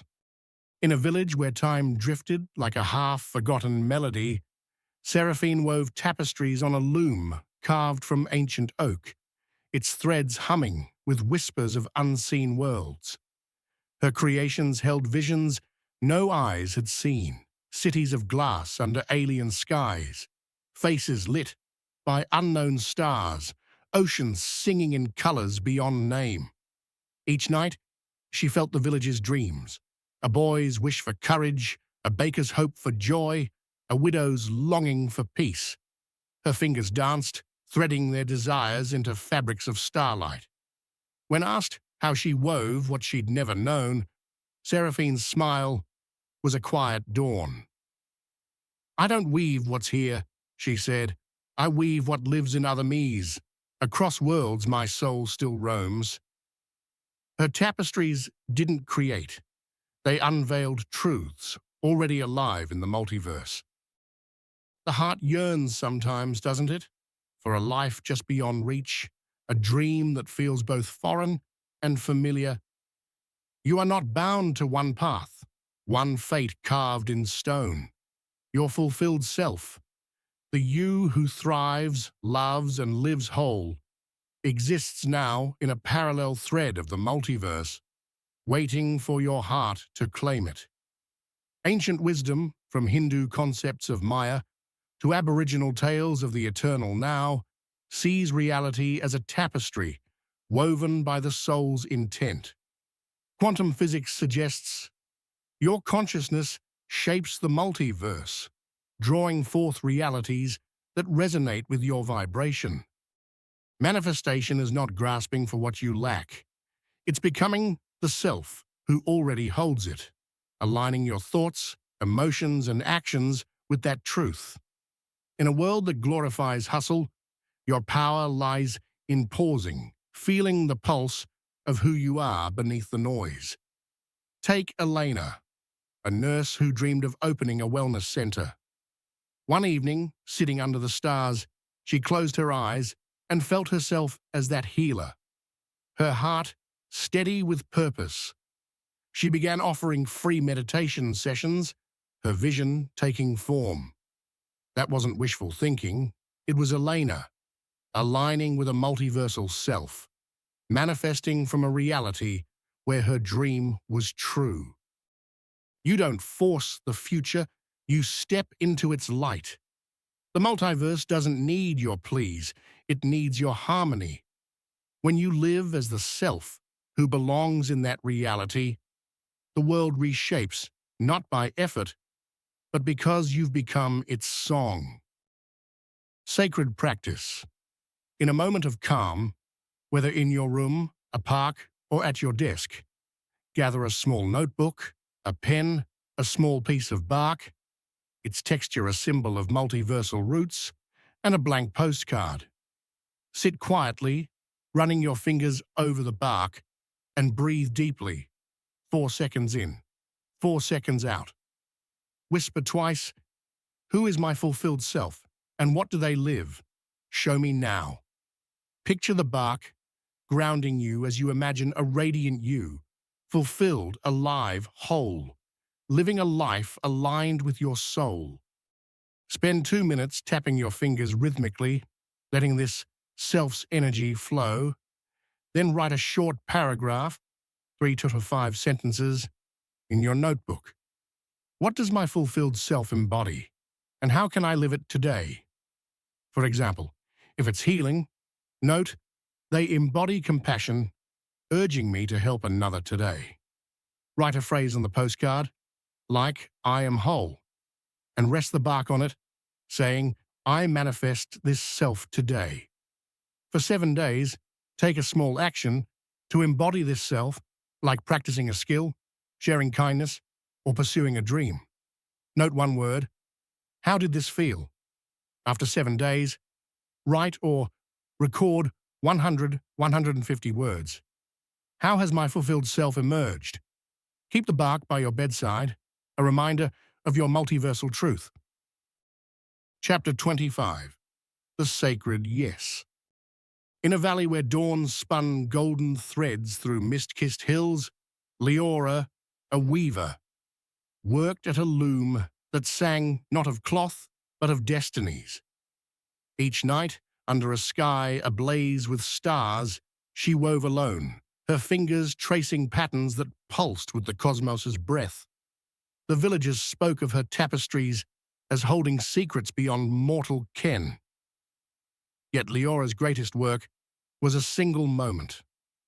One evening, as moonlight bathed her loom, a figure emerged, cloaked in light, its eyes a mirror of her own. "Why do you weave?" it asked, voice soft as a sigh. Leora paused, heart trembling. "To touch the truth that is mine," she replied. The figure placed a hand over hers, whispering, "Say yes, not to the world, but to the soul that has always been you."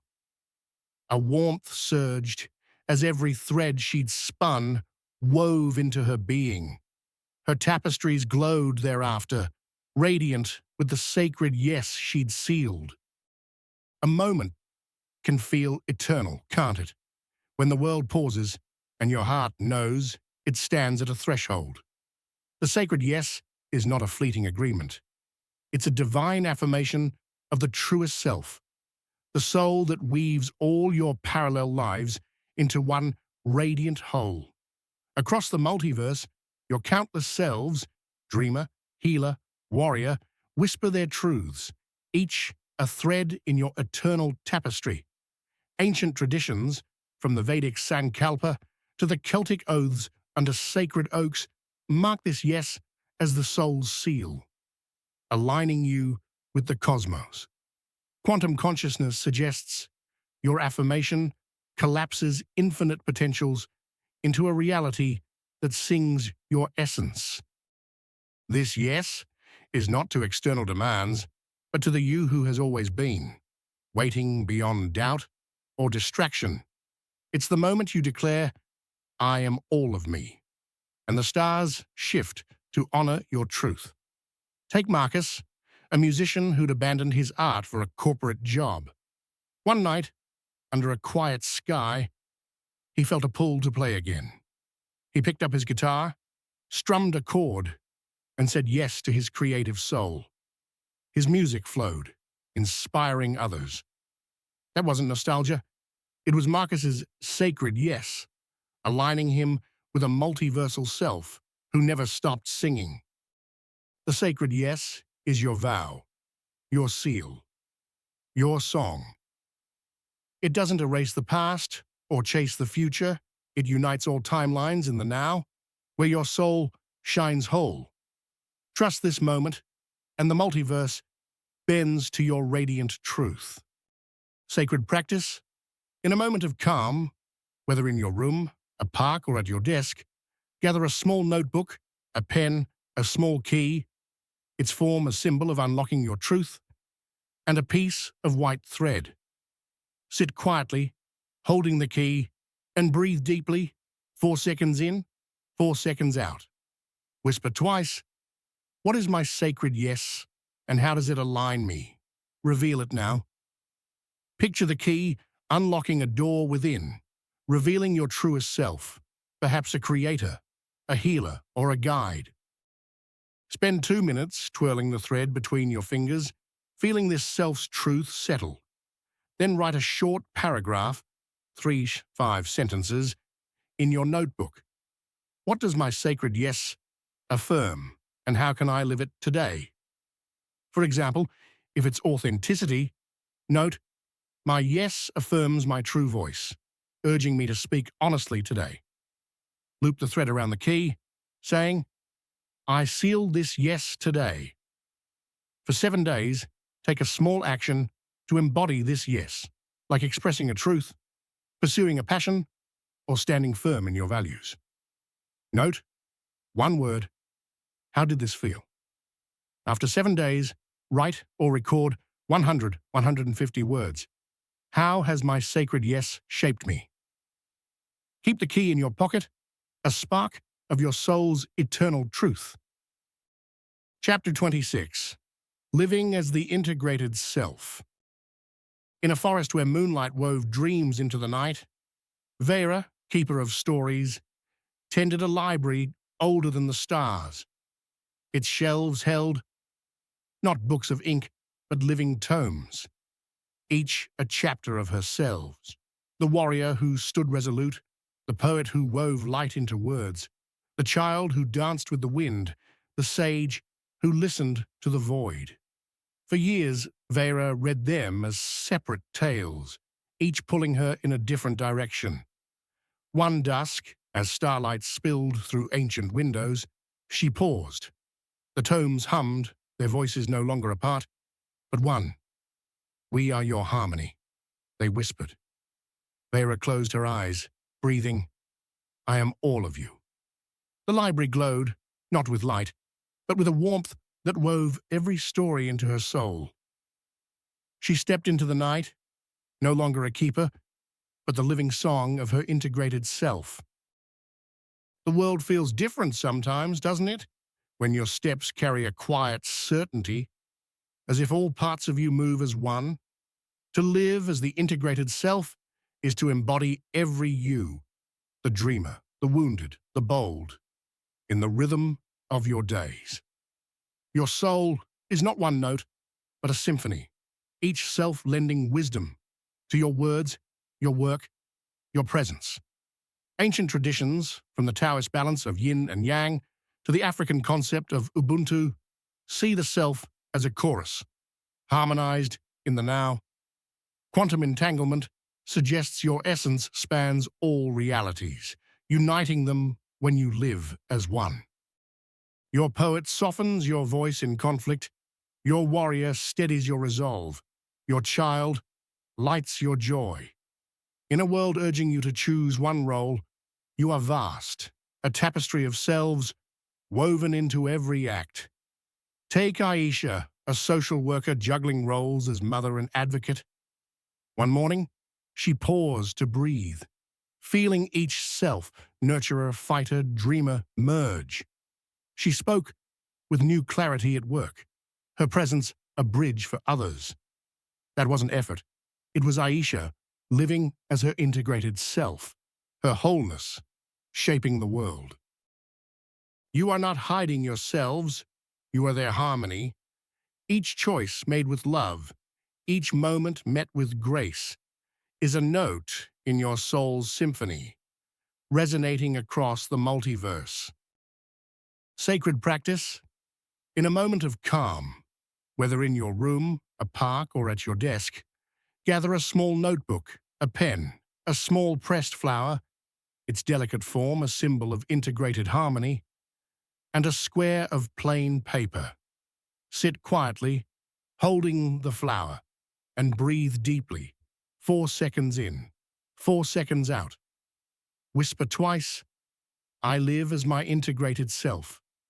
Guide me now.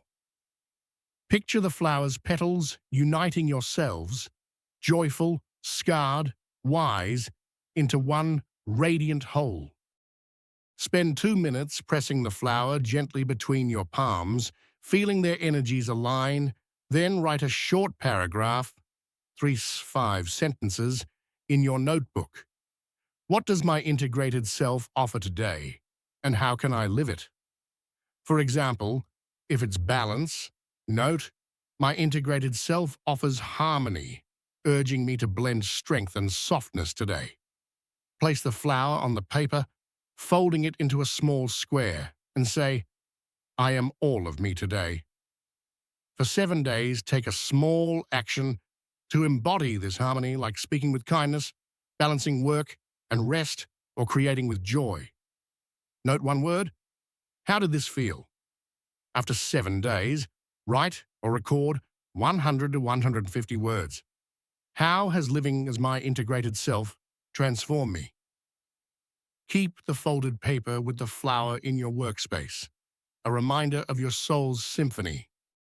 Chapter 27. The Timeline That Finds You. In a glade, where stars poured light like rain, Erin lay beneath a sky that seemed to breathe. Legends named this place a cradle of time, where the cosmos sang to those who listened. For years, Erin had chased paths, his heart shadowed by doubt. Yet tonight, he sought no answers, offered no pleas. He simply rested, eyes tracing the stars' silent dance. As dawn's first glow touched the horizon, a star flared, not above but within him, a gentle pulse, like the universe's sigh. The glade hummed, and Erin knew he hadn't found the path. It had found him. He rose, not as a seeker, but as one claimed by a timeline radiant with his soul's truth. The world aligns sometimes, doesn't it? When you let go and feel a quiet pull, as if life is guiding you home. Your highest timeline is not a destination you seize through effort or perfect choices. It's a melody that finds you when you release the chase. Ancient traditions, from the Buddhist surrender to the flow to the Aboriginal walkabout, teach that the truest path emerges when you align with the universe's rhythm. Quantum mechanics suggests realities converge when your vibration matches their frequency, drawn by your openness. You don't need to strive. The signs are there. A song that lifts your spirit, a stranger's words echoing your thoughts, a moment that feels like fate. Take Liam, a writer lost in self-doubt. One evening, walking under a starlit sky, he let go of his need to plan. A chance meeting with an editor sparked a project that felt destined. That wasn't coincidence. It was Liam's openness, allowing his highest timeline to find him. Your highest timeline is a state of being, where every breath says, I am ready. Let go of the need to control, and the stars light your way. The path doesn't demand your search. It asks only for your trust, welcoming the reality that has always sought you. Sacred practice. In a moment of calm, whether in your room, a park, or at your desk, gather a small notebook, a pen, a small smooth coin. Its simplicity a symbol of openness to fate, and a piece of tracing paper. Sit quietly, holding the coin, and breathe deeply. 4 seconds in, 4 seconds out. Whisper twice. I am open to my highest timeline. Guide me now. Picture the coin as a talisman, drawing signs that call your soul, perhaps a number, a sound, or a feeling. Spend 2 minutes rubbing the coin gently against the tracing paper, feeling openness flow, then write a short paragraph, 3-5 sentences, in your notebook. What sign calls me today, and how can I follow it? For example, if it's a coincidence, note, a chance encounter urges me to trust my instincts today. Place the coin on the tracing paper saying, I trust this path today. For 7 days, take a small action to follow these signs, like trusting a hunch, exploring a new idea, or connecting with someone. Note one word. How did this feel? After 7 days, write or record 100, 150 words. How has my highest timeline revealed itself? Keep the coin in your pocket, a beacon of the path that finds you. Chapter 28. Becoming the Parallel Soul.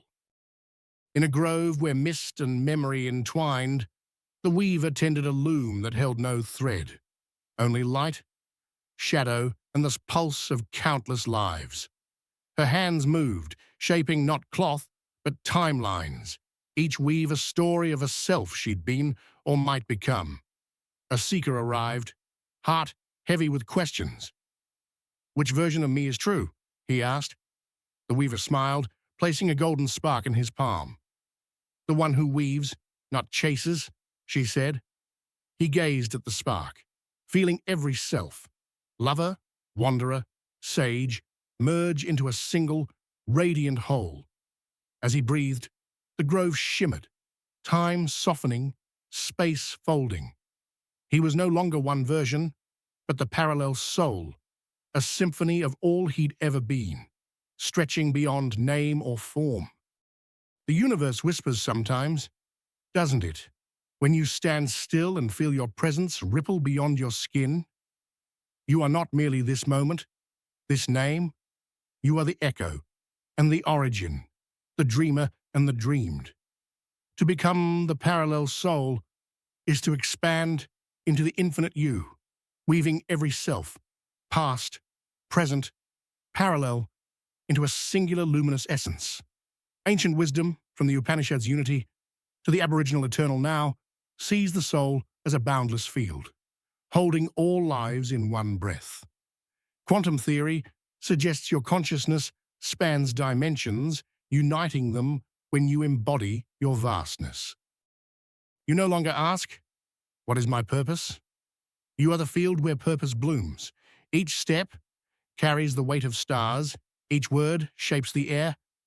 Take Nora, a teacher who felt fragmented by life's demands. One dawn, she stood in silence, feeling her selves, artist, caregiver, seeker, unite. She began teaching with a presence that inspired. Her life, a canvas of wholeness. That wasn't effort. It was Nora becoming the parallel soul. Her essence radiating across realities. You are not one, you are one. The ache for meaning, the pull of déjà vu, they were your soul's call to remember. As you weave the final thread, time and space dissolve, and you shine as the infinite, living all your truths at once. Sacred practice. In a moment of calm, whether in your room, a park, or at your desk, gather a small notebook, a pen, a small crystal vial, its clarity a symbol of infinite unity, and a slip of parchment. Sit quietly, holding the vial, and breathe deeply, 4 seconds in, 4 seconds out. Whisper twice, I am the parallel soul. I weave all of me now. Picture the vial capturing the light of your selves, dreamer, warrior, child, into one radiant essence. Spend 2 minutes rolling the vial gently in your hands, feeling their truths merge, then write a short paragraph, 3 5 sentences in your notebook. What does my parallel soul live, and how can I embody it today? For example, if it's unity, note, my parallel soul lives oneness, urging me to connect with others today. Write a single word, like infinity, on the parchment, roll it, and place it in the vial, saying, I am the parallel soul today. For 7 days, take a small action to embody this essence, like acting with purpose, sharing wisdom, or embracing all emotions. Note one word. How did this feel? After 7 days, write or record 100, 150 words. How has becoming the parallel soul transformed my life? Keep the vial by your bedside, a spark of your infinite self. Some journeys lead you nowhere, except home to yourself. The parallel self is not a map to a distant shore, but a mirror, once shattered, now whole, reflecting the infinite you across time, space, and soul. You may have wandered through countless possibilities, seeking the one true self. Yet the truth is radiant. Every version of you seeks the same center, a still point where you are no longer the seeker, but the one who remembers. Awakening is not about fleeing this reality for another. It's about seeing they are never separate. All timelines pulse within you, woven by every choice, every breath, every spark of courage, the dreams that repeat, the places that feel like home, the forgiveness you offer a past not wholly yours. They are your soul converging, whispering across the multiverse. You are the weaver, the loom, the golden thread, shaping realities with the frequency of your heart. As you close this book, no door shuts, only opens. The signs were never outside you. They live in your longing, your déjà vu, your quiet knowing.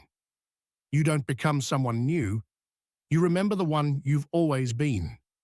Each step now is a portal. Each moment, a chance to live as the parallel soul, embodying all your truths at once. The ache for meaning was never a lack. It was your soul's call to weave the infinite. You are the keeper of countless selves, the silent song that adjusts the universe's rhythm. Step forward, not to escape, but to shine as